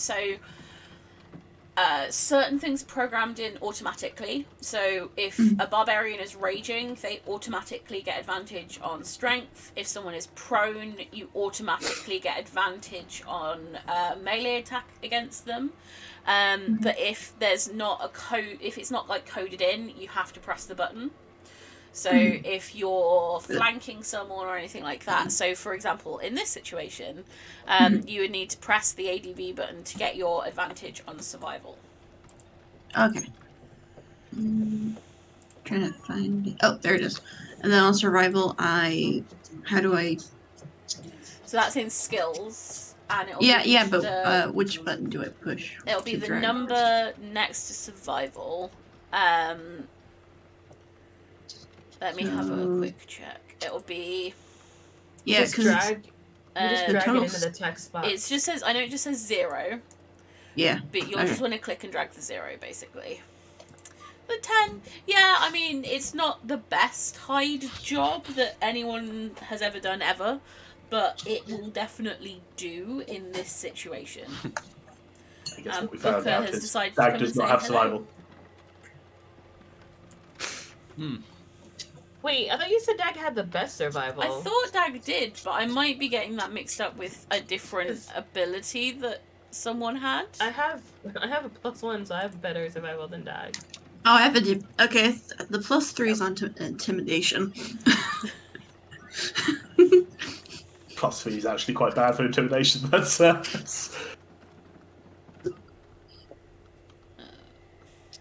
I learning got curves for people. distracted. Well, I guess the roll's done now, so. Yep. We shouldn't have let Dag do it. Dag was Yeah, having fun though, like I just stamping on the kinda ground. trusted I'll that, he I'll had it to say, hide. let me have a look at the... I didn't make him. It's okay, let me, passive perception wise. I would say, yeah, Pip and Z, the two of you do kind of clock that it's probably not the best. Pip, Z, and Rickle. The three of you kind of probably notice it's maybe not the best job ever, and you might want to give it a once over if someone else does want to give it a go. Okay, but who actually does have the best survival? Raquel. I have a +2. I've got +2. I think it might Oh, good. actually be Rickle. Yeah. Give one it a else is try, very good. sir. I can have a Joe quick rolled quite look the on Lilith. But Lilith's There only it found is. this one. Yeah. Very well done. So kind of doing another sort of passover, there are a few sort of scuff marks. You sort of left one of the weapons of one of the enemies on the floor, and just a few other bits and pieces that you're able to just kind of tidy up. Also, Booker says hello. The creature with no brain cells. Aww. He pretty snuck baby. out. So there's a problem with my fence gate at the moment in that the hinges froze solid. And so we had to basically force it to stay open, or I would have been trapped and everything, which meant that I had to let Gizmo out on his leash. And Gizmo wasn't very happy about that. And Booker snuck past me while I was trying to convince Gizmo that going to the toilet while attached to his leash without me leaving the flat was perfectly reasonable. And I didn't realise, and he was gone. He was gone for probably about 3 hours. And I'd shut the door because I didn't realise he was out. I thought he was sleeping on the bed. And I panicked, realised that he was gone, opened the back door, and he came sauntering in like 2 minutes later, like, you locked me out. Do you know how cold it is right now? So, he's not been very happy with me. Have you? Can I still do my thing? He's currently just like, I'm just gonna sit on top of the mouse. Like, nope, no. No. I'm the desk now. Demand attention. He is an honorary member of so many Green Party committees now because he'll just turn up in the middle of a meeting, just be like, "Hi, you cannot continue this meeting without me." Yeah. Okay. Aww.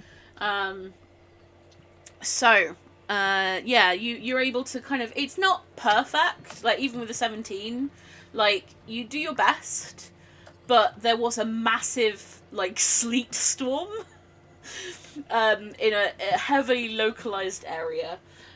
But you have done, a pretty good job. Like, it's obvious something happened here, but it's not easy to tell what. And you think it would probably take people, like, a lot of effort to figure out what actually did happen. So It's good enough for me. So yeah, and you're able to you're able to get all of the dead bodies into you're getting all of the dead bodies onto one cart. And you were putting the stuff from that cart into the hole, and you were still keeping another one of the carts full of stuff. So it's probably, you're gonna have to do a rest before you reach your sort of home Also base smashing up of the the spa. cart Yes. as well. So by the time you sort of get, I would say halfway from your point, it's starting to get dark at this point, and you think you could push on if you wanted to, or you could set up camp. No one has suddenly come up behind you. No one has kind of come up in front of you. It doesn't seem like this area is traversed very regularly.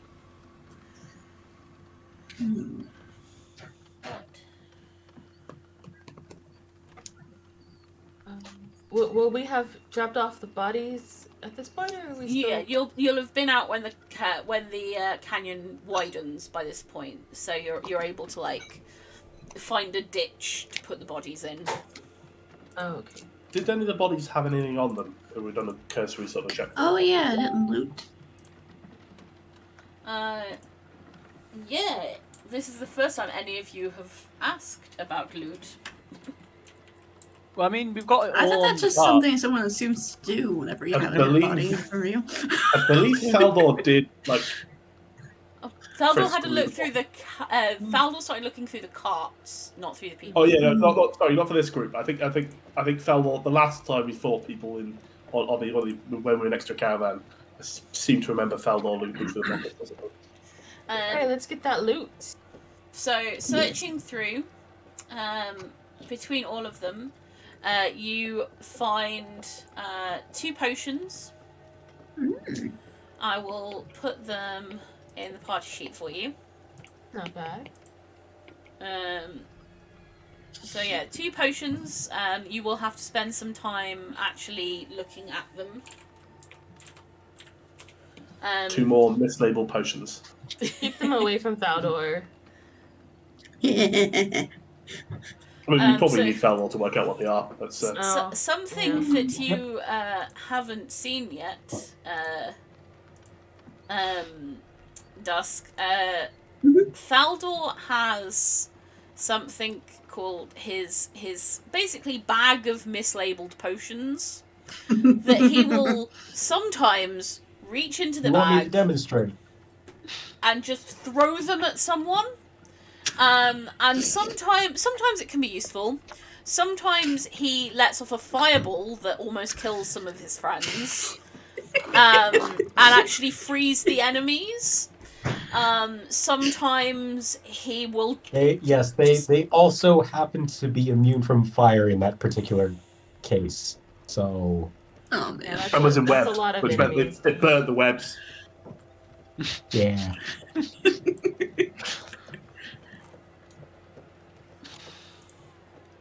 Sometimes you just end up with loads of butterflies. Fireball's fun though. Not when it's on top of you. Aren't technically Dragonborns are immune to fire, aren't they? But kobolds Not aren't. Searching them over directly, things that you also might want to keep. You find heavy crossbow. Ooh. You find a couple of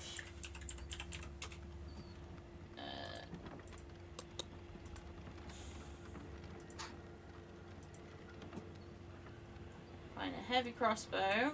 Let me put that on. You find some gems.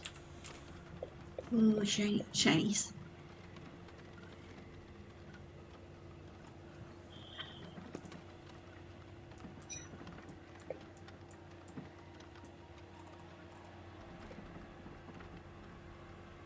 And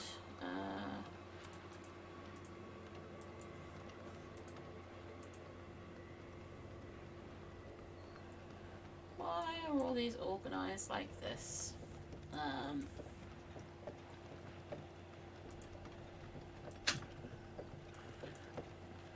And you sort of looking around, you also find a retractable 10-foot pole. Hmm. There you go. Now Pip can jump over things. Yeah.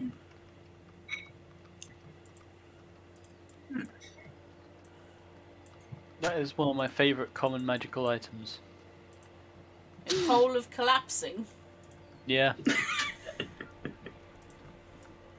It's a 10-foot pole, but it's not impractical. Yes. Long distance hitting.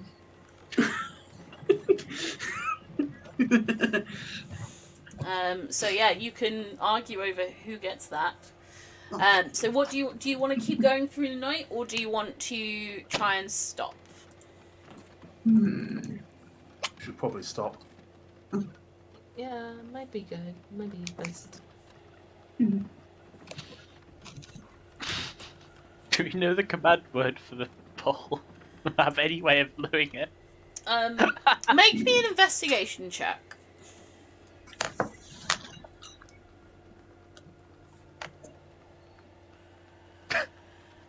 You kind of look through the pockets of the guy that had the pole on his body, and you find instructions on how to set it up.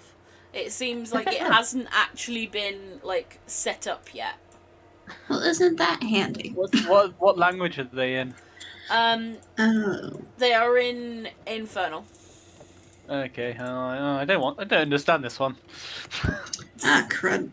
It's like, yeah, instructions. Crud. It is, I believe that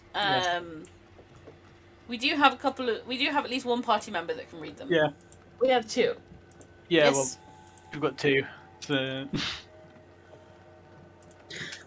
The party members that are joining, Yeah. like the ones that are in the already existing party, were smart enough to actually know Infernal.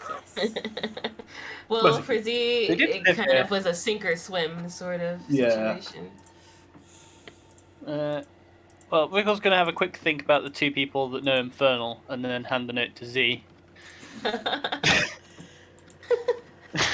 Do you not trust the Chaos Gremlin or something?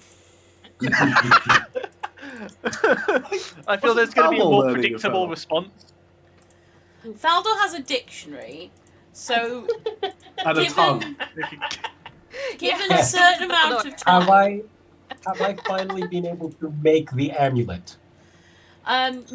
also not yet, because you haven't spent like quite enough time focused on it yet. But you're Probably getting get there. just to get an ear from one of those random people. Oh, we deposit the body. Has already picked up a number of body parts that he would need for those things. Took an eye as well, didn't he? Thing is, though, Many body parts. would Heart the full of accent that I bodies. speak with be determined by the tongue that I use? You don't know.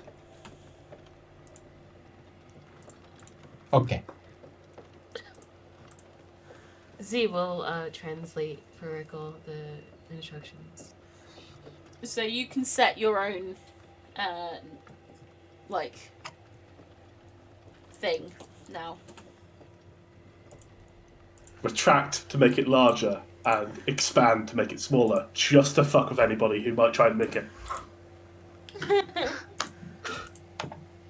Well, I mean, if we set the words in common Draconic. or even more exotic language, then Hold on.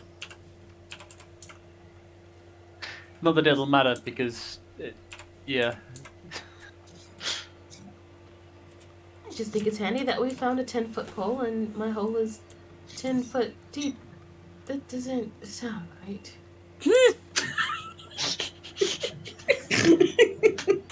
You chose Why this does it not magic sound right? item. It's okay, Seb. We'll tell you when you're older. Okay.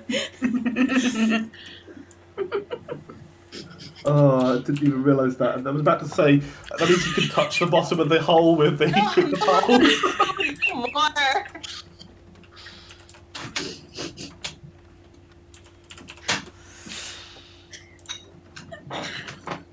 Anyway. I mean, who wants the pole? Like, does anyone want the pole? Oh, I'm fine. I don't think I'll ever need anything like that. If anyone I'll else take would it. like it, okay. I mean, You if can it have it. fits, if it fits Dag, then Dag's probably the most obvious one because they can go super far. But I mean, it's Well, that's from the perspective of from the perspective of usage of the 10-foot pole. That's very much it's a practical item for. Pretty much anybody. so Yeah, it's a 10-foot pole that becomes a 1-foot pole. So it can be used for. Jay has, when previously in possession of a 10-foot pole, Jay has used it to set off traps and check for traps. Jay has used it to. I think you used it to pole vault like once. Maybe, yeah, that would sound about right. If you have a mirror, you can stick it on the end of the pole and look around corners. I do have a mirror, but we wouldn't want to stick it on the end of the pole because No. that'd be a little bit of a like. Let's maybe not put that mirror on the end of the pole. Yeah. I do have a hunting trap. You could put like a hunting trap on the end of the pole and then just, you know. I didn't think about that till now. Man, It was in my mind. That is a makeshift weapon. I mean, in terms of makeshift weapons, that's probably one of the most makeshift weapons.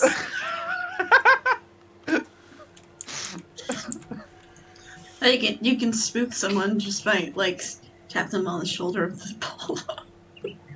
very useful object, yeah. I mean, the pole is also a weapon, so I could, you know, touch someone and smite them with it, which is kind of good. Yeah, you can also just point it at someone's face who's 5 feet away and then bonk them in the face Boom. with it. Yeah, I mean, Well, bonk them or it'll go straight through. if you've got a ball, you could effectively you can make the pole. Although I don't think it actually has any pushing force. So like if Oh. it reaches something, it can't expand anymore. Although I don't know how that would make sense in terms of the Oh, yeah, science. you can use it to cheat it. But it's magic. Soccer. I think introducing a pole still counts as cheating. Let me A have very it is in the obvious part. one It is in the as well. party sheet. While holding this 10-foot pole, you can use an action to speak a command word and cause it to collapse into a 1-foot long rod for ease of storage. The pole's weight doesn't change. You can use an action to speak a different command word and cause the rod to revert to a pole. However, the rod will elongate only as far as the surrounding space allows. Pole notes a 10-foot long wooden pole. But yeah, everything is. I'll quite happily take it. As I said, Yeah, hold it's say, my wait, that can favourite be common very magic good item. one object for 1-foot pole. And we'll give Let's the see if I potion. We'll give the potions to Valdor to appraise them.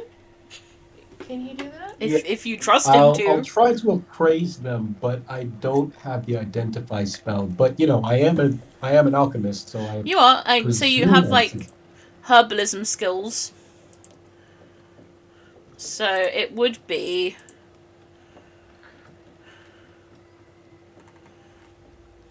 I mean, I'd say just use your brewer's tools skill to identify them.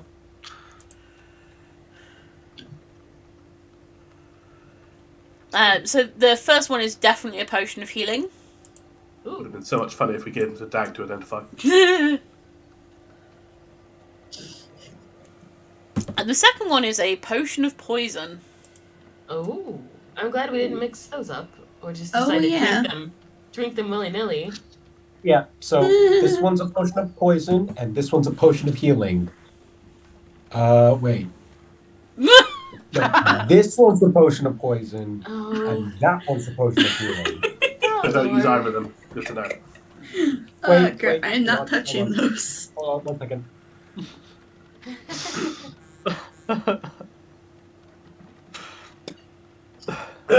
Okay, yep. This one's the poisonous one. Got it. All right. Okay, let's quickly label these now. Yeah, probably good idea. Woo! That's some strong stuff. So everything's in the party sheet. So if you can try and make sure that things are given out. Because you do have 2 potions of healing as well. So you now have 3 potions of healing just hanging out in the party sheet. And no one can Take use one. them when they're in the party sheet. I will take 1, not more, not less. Dag should probably take the other one. So you want to drag that into your inventory probably. Or you should be able to. Yeah. Well, there's 2 more, so I mean, Dad can have 1, and then who else wants? So party sheet is in tool, and it's the 3 people stood together next to the crosswords. Okay. You also have a lot of GP, but that's kind of useless because they don't use GP down here, right? It was found in the first session, I believe.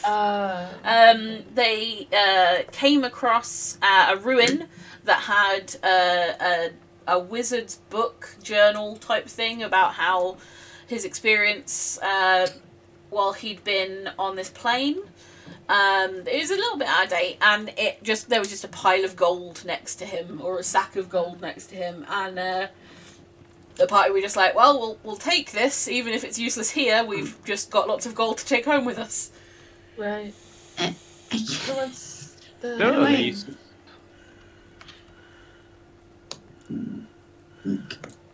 No, but yeah, I can't figure it out how to. So there's like a little. So you've got your character sheet open. Yeah, I got on it open to inventory. inventory. And then you want to click on. There's like a little dragon.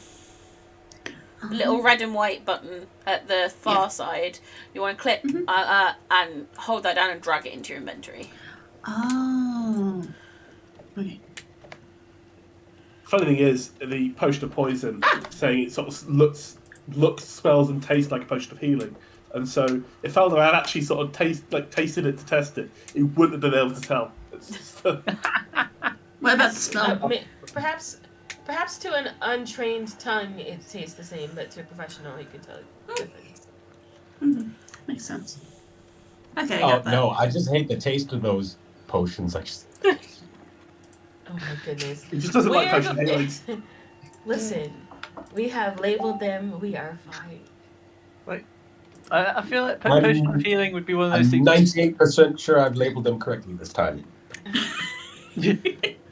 You'd only drink a potion of healing if you were in pain. So your associations with the taste of potion of healing would be. It is a good point. That might be where it comes from. Anyways, either it will make you feel better or it'll put you out of your misery. It's inspiring words to live by. Yeah, technically it works either way. Exactly. You just have to think positive.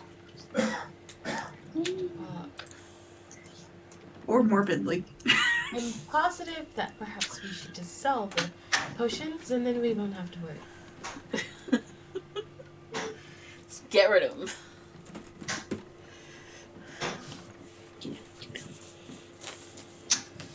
So, are we going to do watch tonight or?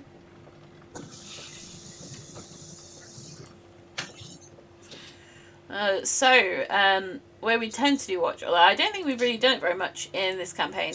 On the party sheet, there's order for watch order. So while you're settled, it's best to have sort of 2 in shifts, in 3 shifts. So pairing people up. I'm gonna suggest that we pair Dag and Lilth for this one, just so that we're not either forcing me to roleplay a character that hasn't been in the party very long, or forcing Dusk to try and roleplay a character he has never encountered before in terms of roleplay. So they can go up on a watch together. Who else wants to pair up?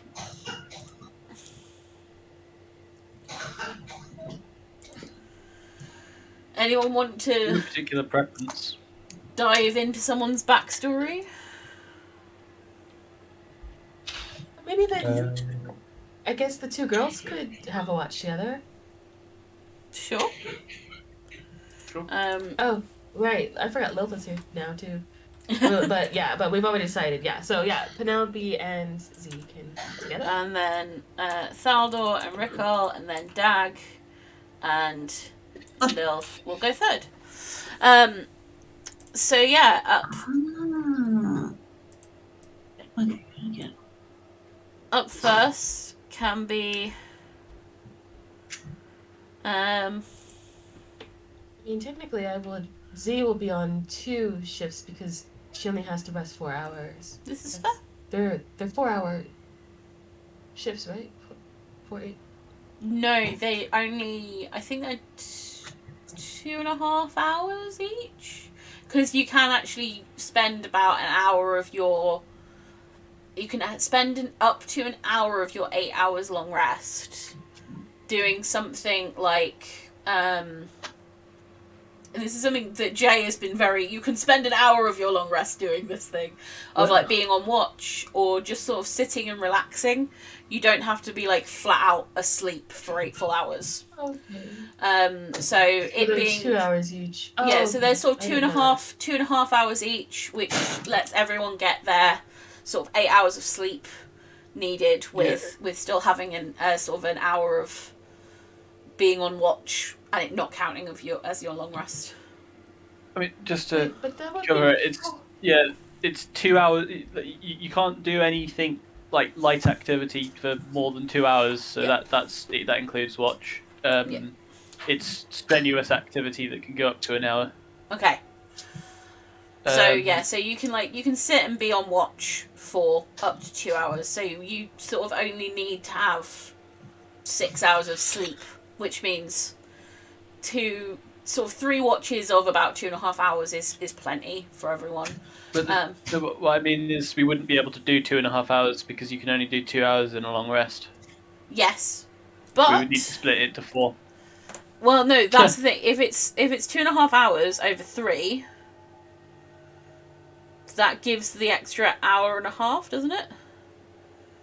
No. So you'd be doing 5 hours of 2.5 sleep in that case. 2.5 plus 2.5 is 5, plus 2.5 is 7.5. That's right. And also 2.5 is more than 2, which is the maximum you can do in a long rest. So it would actually be, I'm trying to think, it would be 3 hours each. It would be 3 hours each. 3 watches of 3 hours each, meaning a 9-hour rest, and then 1 hour of that. That works. I'm confident in my maths on that. 3-hour watch, 3 threes. Okay, in theory perhaps, but because you would be interrupting someone's rest halfway through. Oh, yeah. It wouldn't work for the middle people. No, that's true. It needs to be split into 4, but we can conveniently put Dag and there's also the Lilf. horse. Lilf. We can put Dag and Lilf. Oh yeah, the horse. apart, The so horse we can be travel on watch. The horse can also be on watch. The horse and Z. The horse and Z can take a watch together. Yeah, sure. Yeah, she only needs 4 hours, unlike everybody else who needs 6. So the horse and Z can take the 4th watch. And we'll figure out different maths. We'll figure out different maths later. So yeah, the first watch. Let's throw over to Pip and Z, the two of you, as you've kind of set up your little camp, kind of off the road. I'll go with your survival roll, kind of rolling over that you've been able to kind of hide the carts and settle the camel, the surviving camels. So you're doing okay, and everything seems to be kind of reasonably set up. And now we're putting the two ill people and making them talk to each other.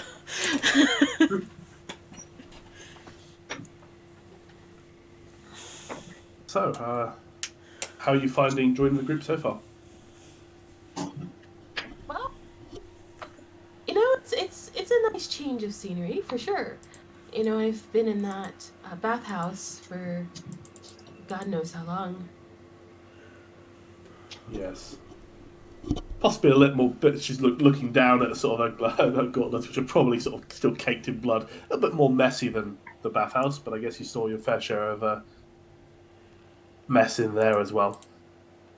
Oh, sure. I'm not adverse to getting a little messy every once in a while. So, I'm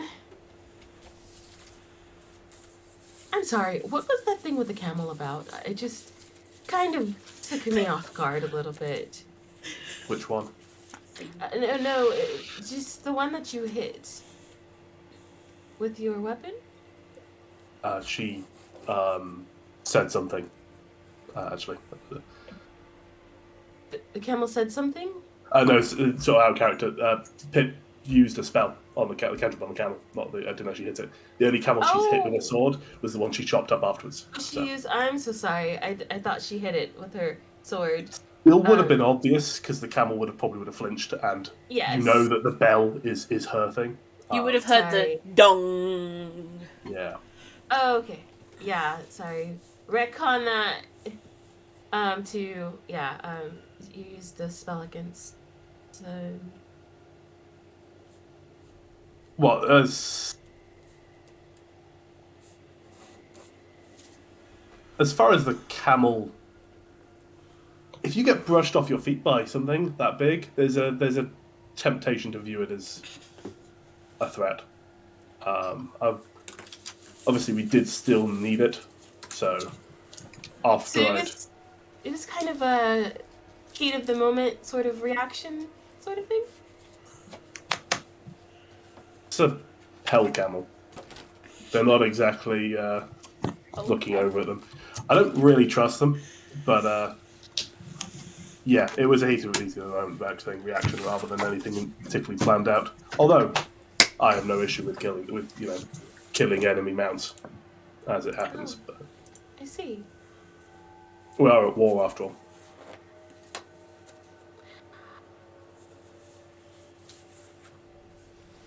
I suppose that's a choice. I tend to try to avoid killing anything that isn't trying to attack me. But I can see your point of view. It was a liability, in that moment, it was not obvious that it wasn't trying to attack me. Well, that clears that up. So you weren't just being malicious for maliciousness' sake. I'm not. That's why I've left it alive, despite the fact that it hit me. It didn't seem like it was a deliberate action in the aftermath, but in the moment. Plus, it also needed to stop. And, well, as several demonstrated, one way of stopping the camel from running away is to, of course, stop it permanently. Suppose that's one way to look at it, yes.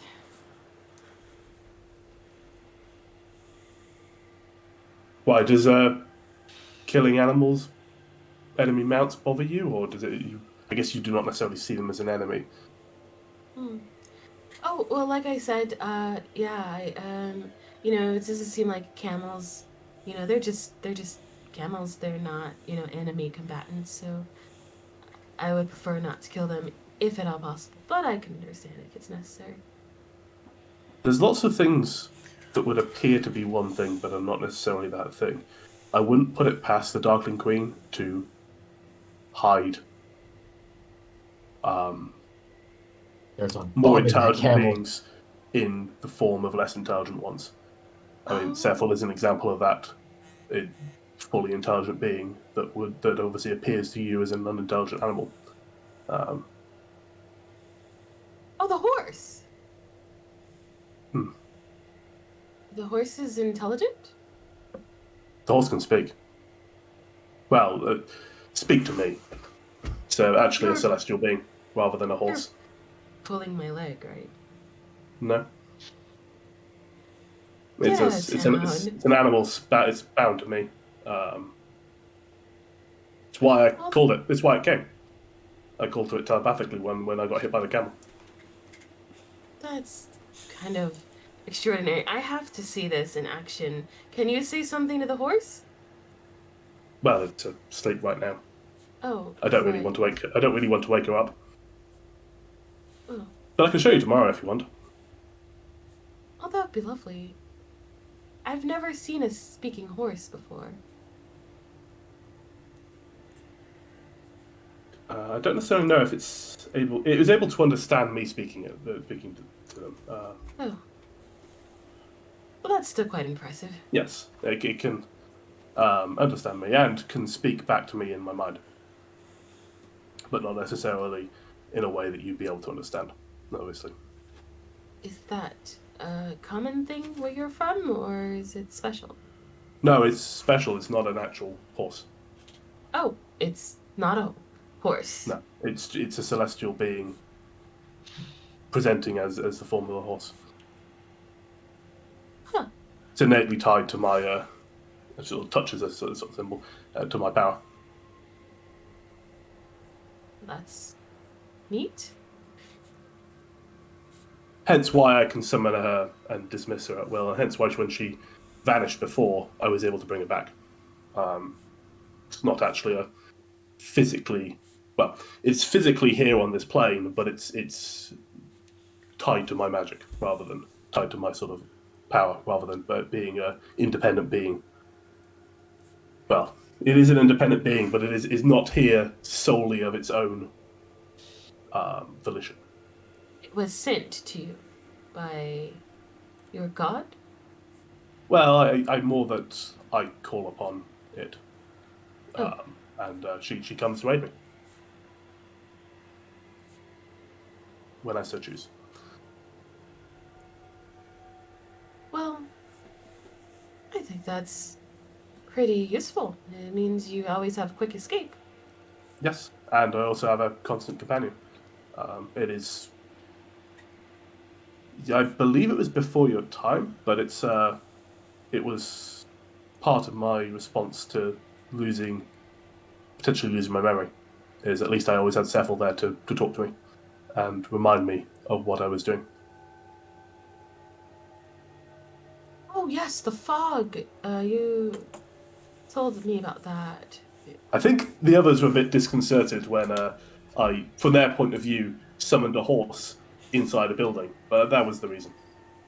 Oh yeah, that sounds quite disconcerting. And that's why I was happy leaving Cephal to sort of remain out of sight, because I knew that I could call upon her to come and assist whenever I needed to. So, how did you know that you'd lost memories if you don't know what you've lost? Presumably, I never actually got hit by the thing. It was only Dag that got attacked. However, in the same way that others, I believe, Rickle wrote something on his hand. But it's a rather crude method of informing yourself that you've lost memories. Having, an intelligent being you trust, someone, of course, I'm intimately bonded with, tell you that you've forgotten something is a much more effective method. Because obviously I would have been confused in the moment, and so would have asked what's going on, and would have been told. At least the theory goes. Oh, I see. So, you feel reassured by the horse because she can let you know if you forget anything. And at the risk of, well, I don't know how long the memory loss happens for, but I know Cephal a lot better than I know anyone else here. And so if I lost a couple of years, for example, I would trust Cephal instinctively. So does she have the inability to lie to you, or just the lack of will to?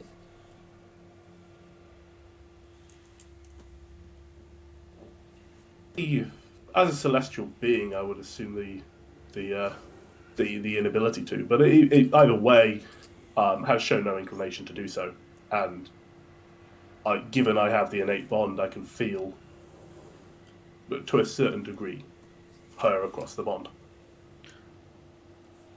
The reason why I ask is just that sometimes it can be seen as a kindness or a good thing to lie to someone. So if the horse is truly benevolent, it seems like sometimes she would lie to you. But if she's incapable of it, then that's that. I'm capable of telling mistruths. I just wouldn't. And certainly in this scenario, in a scenario where I don't know what's going on, having that reassuring voice in your mind is much more. It's a much easier way of stabilizing yourself than having someone else shout at you from without sort of from outside of your mind. Well, that's good. I'm glad that you have her. Do you have anyone you can talk to? No, I used to, but I lost her when I fell. That's unfortunate. Yeah, it is. But not everyone down here has been all bad. There's been plenty of people, that were nice to talk to. So, you can't trust them, but sometimes there's a freedom in talking to strangers, that don't really have any bearing on, the future. So you could just tell them whatever, and it doesn't really matter. And burning Sure. yourself in that way. But also it is equally nice to talk to others that you trust. Yes, that's true.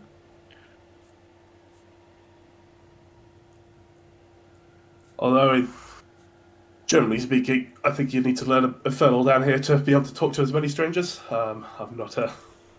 It's not a language which I speak, nor particularly intend on speaking. It's quite hard to get along down here if you don't speak the language. Yes. It is indeed.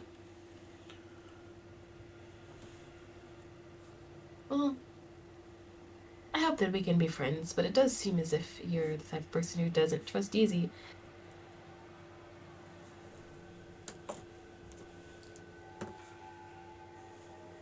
Trust.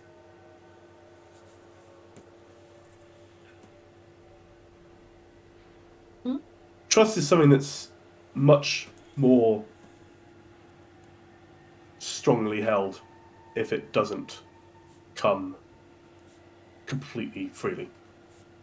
I think I'd value the trust of someone more if they trusted less rather than more. Certainly, I don't have any reason to distrust you. What a fascinating observation.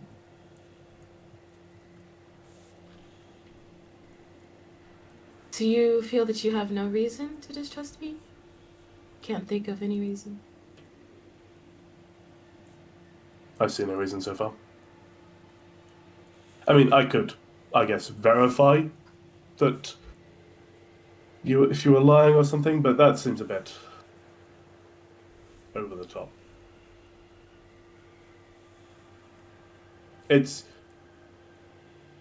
I can rely on your word, at least, even if I don't necessarily entirely trust someone. As much as we've talked to people down here and relied on their word, even when they are still technically enemy combatants. Or not combatants, I guess, is in most cases. At the very least, you can at least fall back on the fact that you are my ticket out of here. So, until such a time as I'm out of here, I am pretty much... it behooves me to be loyal to you. And you can fall back on the fact that I have taken the oath and will not break it. So, in as much as you may or may not trust me,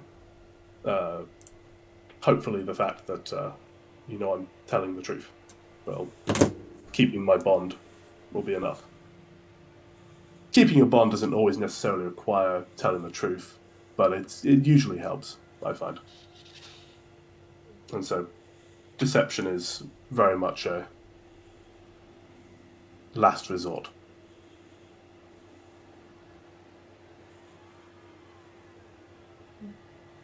And while, some lies, so if I lied and said I was entirely trusting of you, that might make you feel better.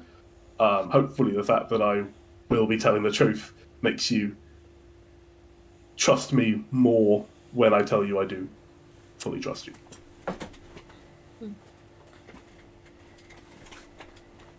Does that make sense? Yes, it does, actually.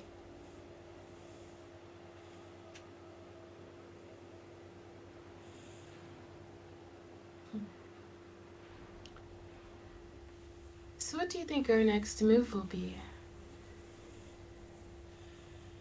Probably try and hand off these weapons, and then we need to try and find a way to talk to the deist, I think.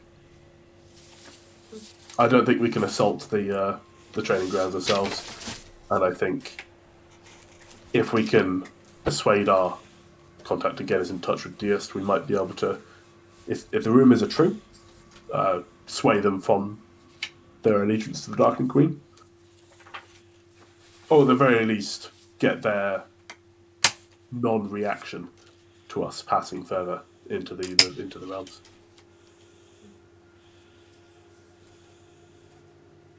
Why? What do you think our next move should be? Oh no, I have no idea. I've never done anything like this before. Pip sort of looks around and looks at the sleeping people and then looks back at her and says, I don't think any of us have. I think this is a magnitude beyond what we've experienced before. So why are you here? To stop the invasion. Oh no, you specifically. Why stop are the you invasion. here? No, I mean, what made you want to risk your life to do that? How did you end up? I guess what I'm trying to say is, how did you find your way in this team? Where did you come from? Why are you here? I'm from Walden, which is not under direct threat from the Darkling Queen, but eventually forces that move against civilization would snuff out my city as well. And as I don't know, I suppose it never occurred to me to not undertake this quest. Given I was chosen, there wasn't a reason not to do it. It is simply my duty. Not certain if that's the explanation you were looking for, but it is possibly the best explanation I can give. It certainly fits what I know of you so far. How did you end up down here then? Well, there's not much to tell. I was on my way to do work, and I fell through a hole. A hole in the path, in a basement, or in a... Yes, well, it was at night. I was using the bathroom, and I couldn't see very well. On my way back, I just fell.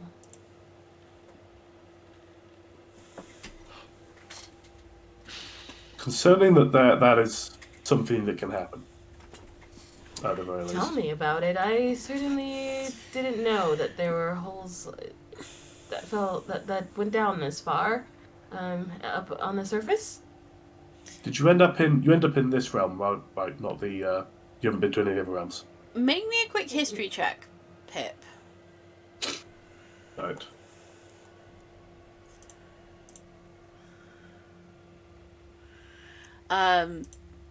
That sounds super weird. Yeah. Super weird and super disconcerting. Because you're supposed to be safe. Yes, I fell down here and pretty much immediately realized I needed to make a contract to survive, and I've been in the bathhouse almost the entire time. I was quite popular there, so I just decided to stay. Keep renewing my contract. My particular skill set is of great value at the bathhouse. You had no particular inkling that how much time had passed. No. Didn't seem like that long. It seemed like long enough. I certainly was quite desperate to leave, but I had no idea. Years. Decades. Yes. Well, I'm certainly glad to have found you, although I'm not as glad about how you ended up here. Well, I'm very glad to be found. So, thank you all for that.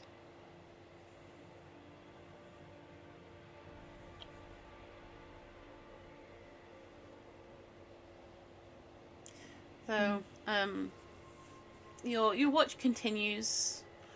You sort of make comfortable conversation the next couple of hours, and then it's time for the next watch with Raquel and Thaldor. As you settle down for your meditation and for your sleep.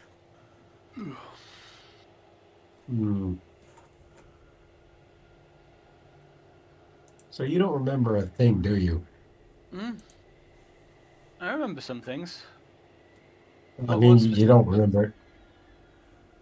You don't remember anything before the day that we met. No, that's not true. I remember some things. Like,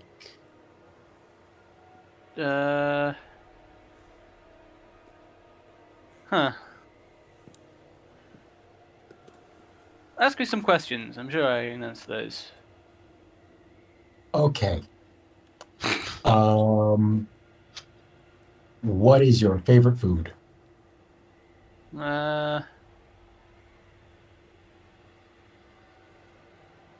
Or better yet, what is the first meal you remember eating? Well, I suppose it kind of depends where I am. It's a bit strange that, but like when I'm on a boat, there's just an awful load of different preserved rations. But I have fish and things. But there's a particular type I like. I think.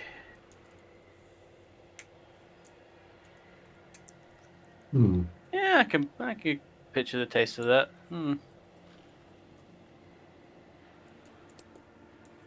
And yeah, I can remember about most of the food stands and things down in Walden from when I've been there. Not a particular favorite. All right. If you were a sailor, do you remember the name of the ship you served on? I've served on lots of ships. I don't know the one that I sunk on though. Okay. What's the most memorable ship you served on then?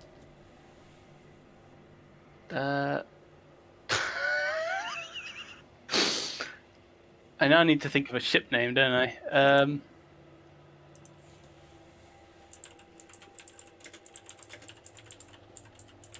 I think of some big ship that was in a battle or something. Wave Strider. In fact, that would be something that would prompt a history check, probably. Some big ship that sunk in a battle. So there was the last full naval battle was quite a long time ago. but there have been a number of smaller.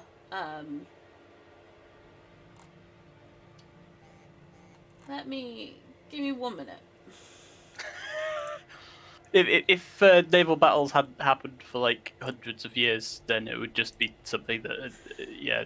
No, there's been so there are a Okay. couple. There are a couple that tend to, a couple that are fairly well known that are the bigger ships of the Northern Sea, that kind of at this point semi traditionally, as opposed to like with any real need, patrol the Northern Seas.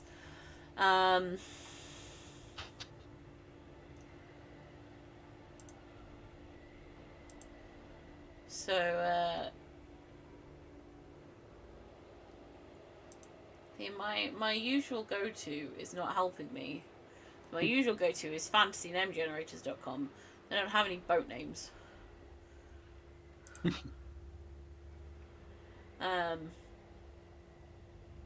But yeah, like I think Pip said like the Wave Strider or something like that, or Jake said.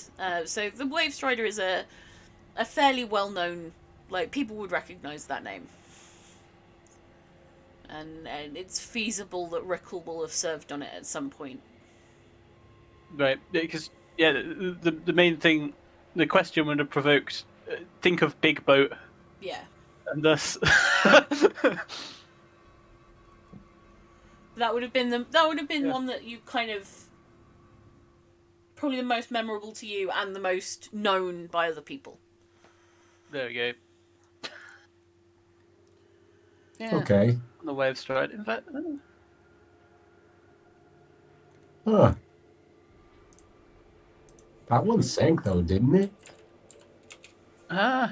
lots of boats sink. You don't have to be on them when they do. Alright.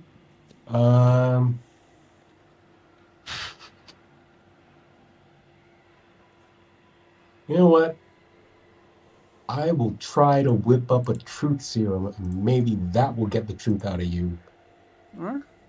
Do you think I'm lying?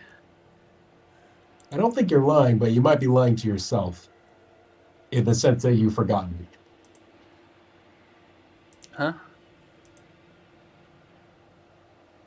I might have forgotten things. You're right. Some things are definitely hazy, but the Well, memories are the there. thing is, I don't really know of any magic for remembering things, as that is considered a forgotten magic. But I do know about truth serums. Sorry. Like, Or at least in theory, I know how to make a truth serum. I do like the irony of that. I That's can work quite on yeah, that. that was what I was laughing at. Yes, I can do the jokes. And I will try to figure out a way to get your memories back.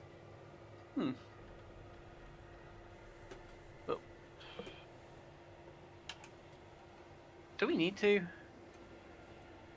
I mean, if you don't want to. I mean, there might be a reason I've forgotten. Okay. They're still there.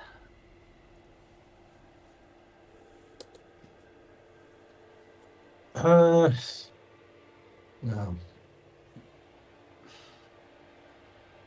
Okay, well, enough about you then. Do you have any questions for me then?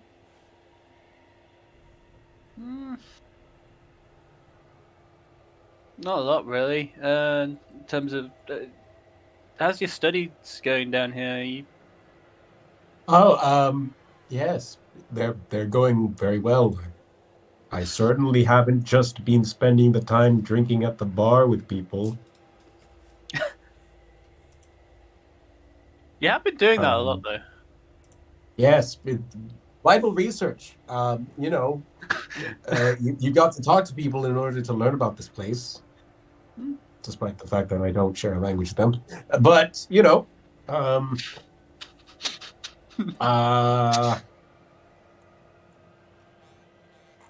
all right, look, I'm going to level with you, and please don't share this with the rest of the party, and I'm really surprised that you're the first one to figure this out. But I am not actually an anthropologist, nor am I a professor. I might have lied about that. You see, the university that I was studying at, I may have exploded up an entire wing of their uh, alchemy department.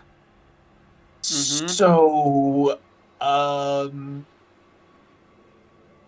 yeah, I fled to that city, the one that was being attacked by the demons.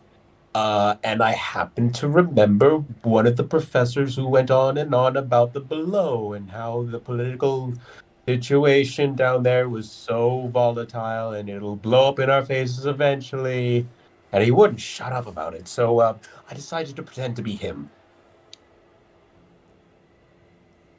You know, a lot's making sense now. Yes. And the fact that nobody in the months that I've been training there, nobody in the weeks that we've spent here has tried to verify that is Hmm. astounding to me. Huh.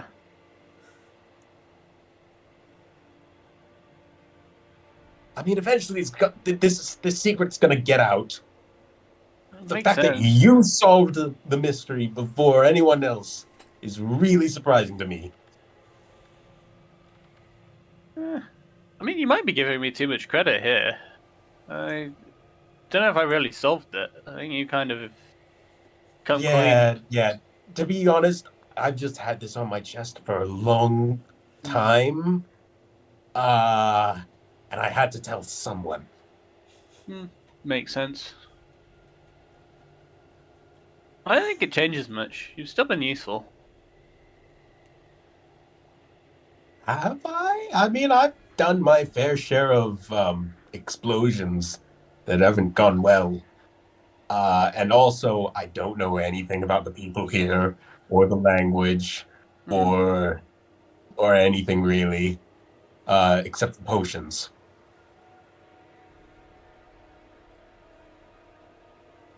That's fine, right? Yeah, okay, yeah. I don't really know anything much about the people down here. Really not sure why I can speak one of the languages either. That is a bit strange. That's one I don't have any. Like, there's nothing. Uh, you Was know, it? when I think about where did I pick up this skill kind of thing, there's a few things I just there's nothing there. I don't know why I know how to do this thing. That's one of them. No, like, abyssal night classes? No, No? Okay. Yeah.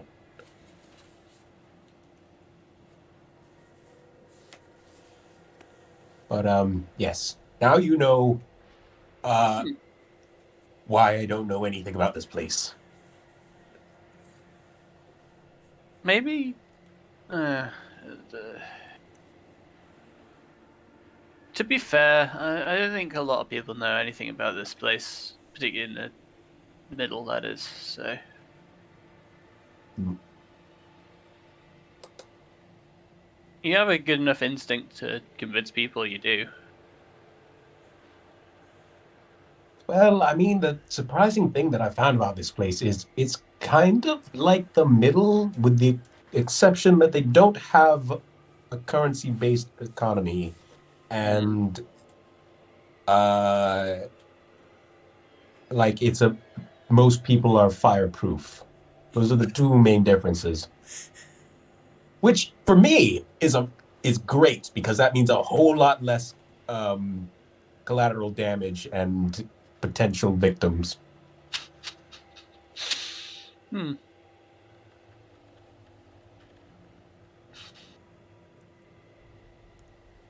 I mean, I guess, yeah, it's not a bad place by any means. At least not yet.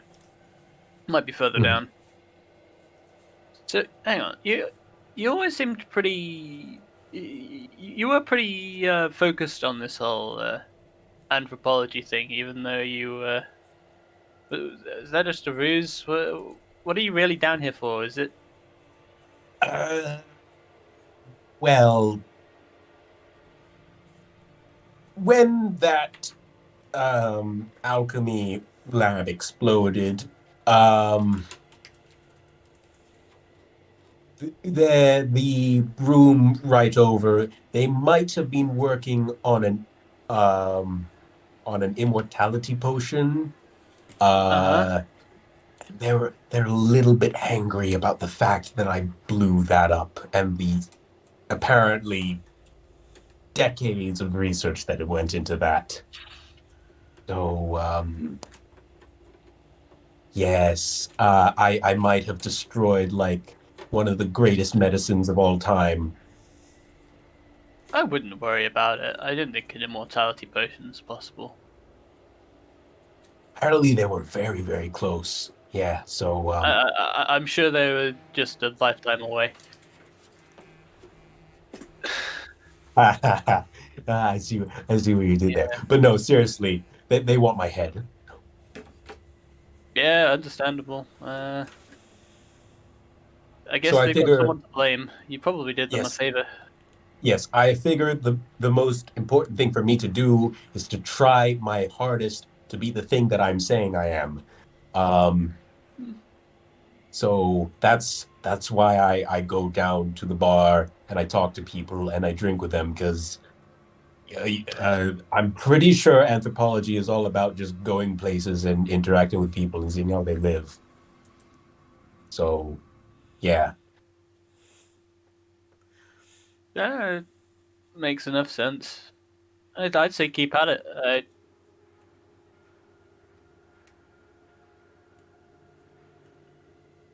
Jay seems to If have you want to come frozen. clean to anyone else, that's on you.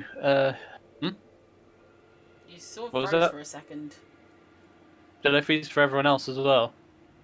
Yeah, you frozen and sped up, Ah. and then so we heard everything. You just sort of paused for a moment.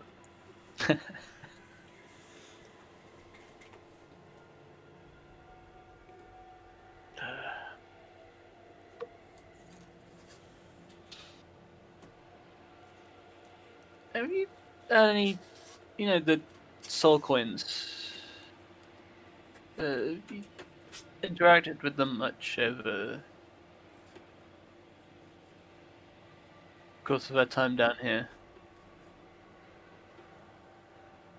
Pardon? What about the soul coins? Kind of icky feeling. It's kind of surprising.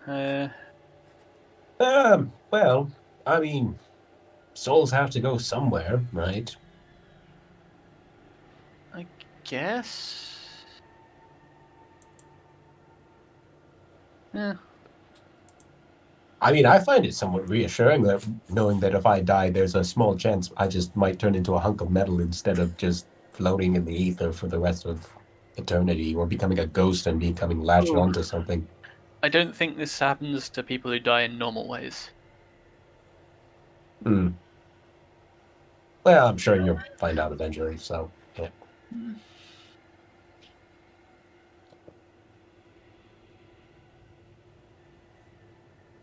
Do you know anything about souls?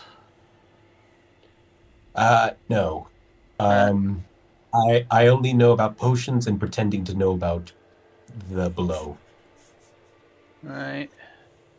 Yeah, I guess that makes sense.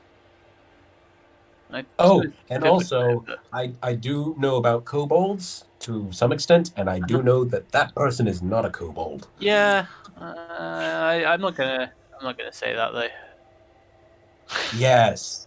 Yeah, I don't want to rock the boat too much on that one. Yeah, Especially considering the fact that they can probably pound me into paste quite easily. yeah. I don't think it would really help much anyway. Hmm.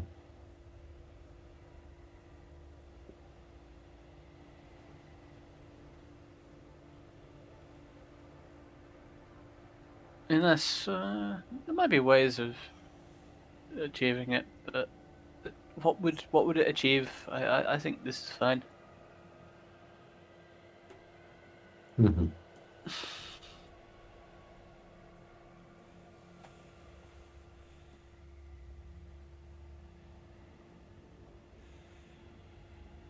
So, your watch, you continue having sort of conversations and sort of talking to each other. You don't just sit in awkward silence for the rest of the couple of hours. You do turn in. And Thaldor, as you settle down, you've been passing the mistbound mirror sort of between the kind of group that came through, so that everyone's kind of got almost a rota, but not quite. It's just sort of passed around between people a little bit. And Thaldor, as you settle down, you're kind of in charge of it, and you hear this little Thaldor. Are you there? Rickle? Penel? Anyone? Wait. Hello?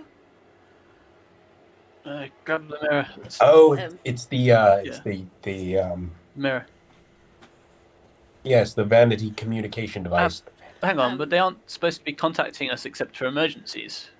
And in the mirror, as you pick it up, you see quite a young looking, a human person, probably essentially an intern. And they're kind of peering into the mirror, and they look quite concerned. What? Thaldor? I'm sorry, I didn't meet any of you. I only really know you by name. Hello. Yes, that is me. So, I was, well... By the way, my real name is Jim.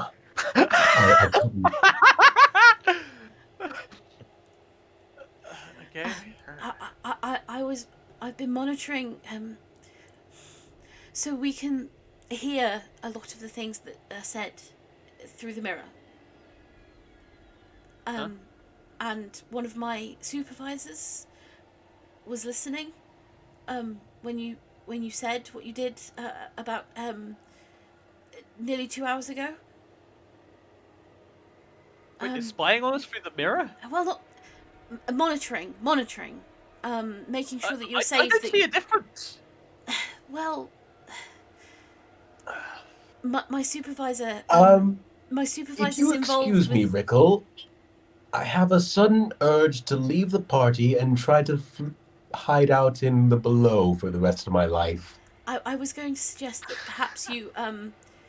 Well, they're suggesting they might try and find a way of sending some collections officers through. Apparently, my supervisor was quite good friends with the people making the potion.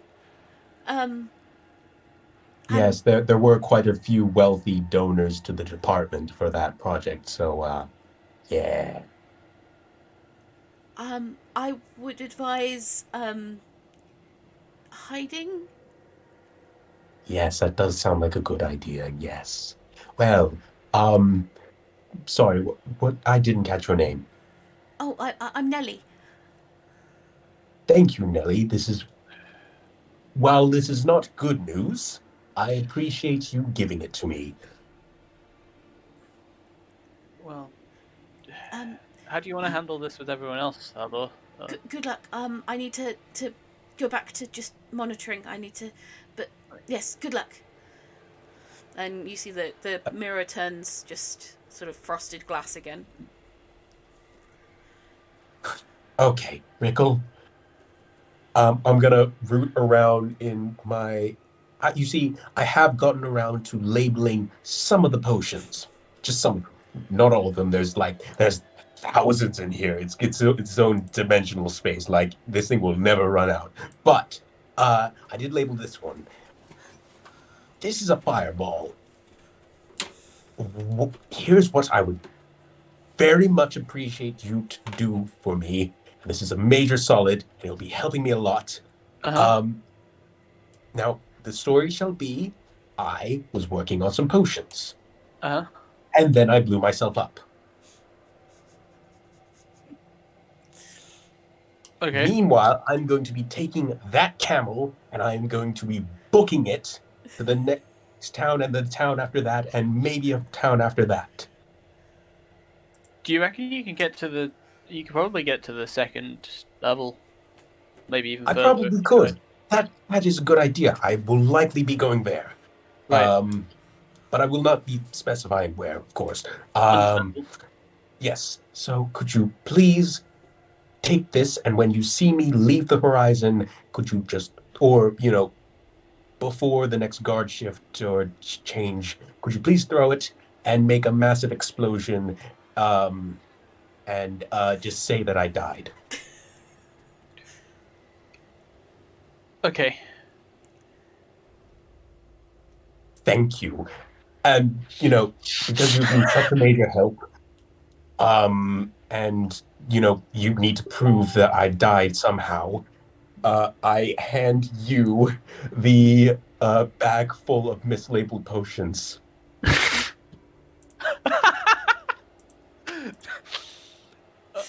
Okay, yeah. I guess you wouldn't leave without this.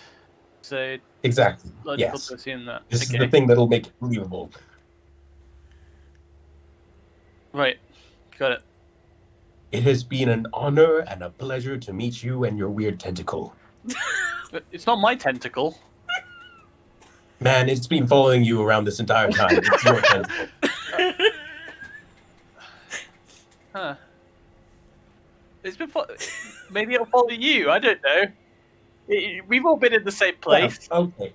You know what? If it does follow me, we shall call it my tentacle from now on. Okay. If it does keep following you, it's either yours or any of the other party members, but most likely you.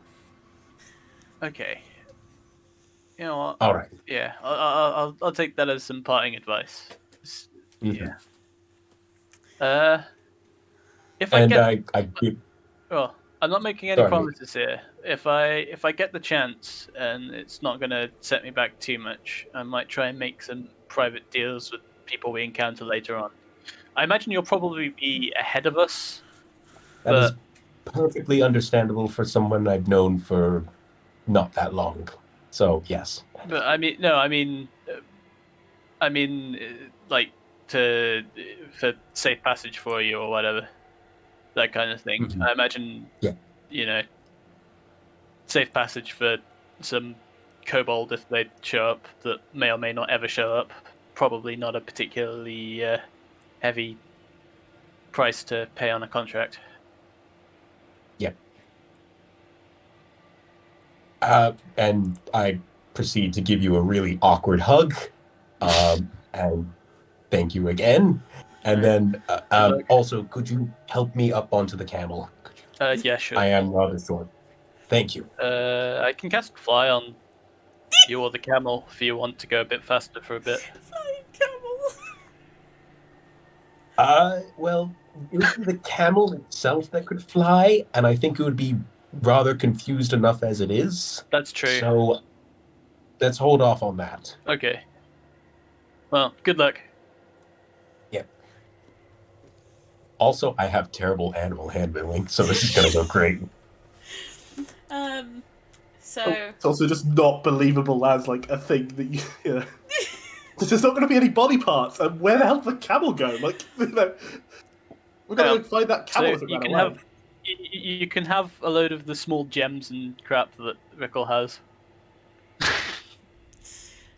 so this may explain why we have Dusk here. Seb is leaving our group and going off in spectacular fashion. To go and play in-person D&D, which is where this kind of the origin of this group used to be, was in-person playing. So Seb is returning to where we started. And Dusk is going to be stepping into that 6th spot.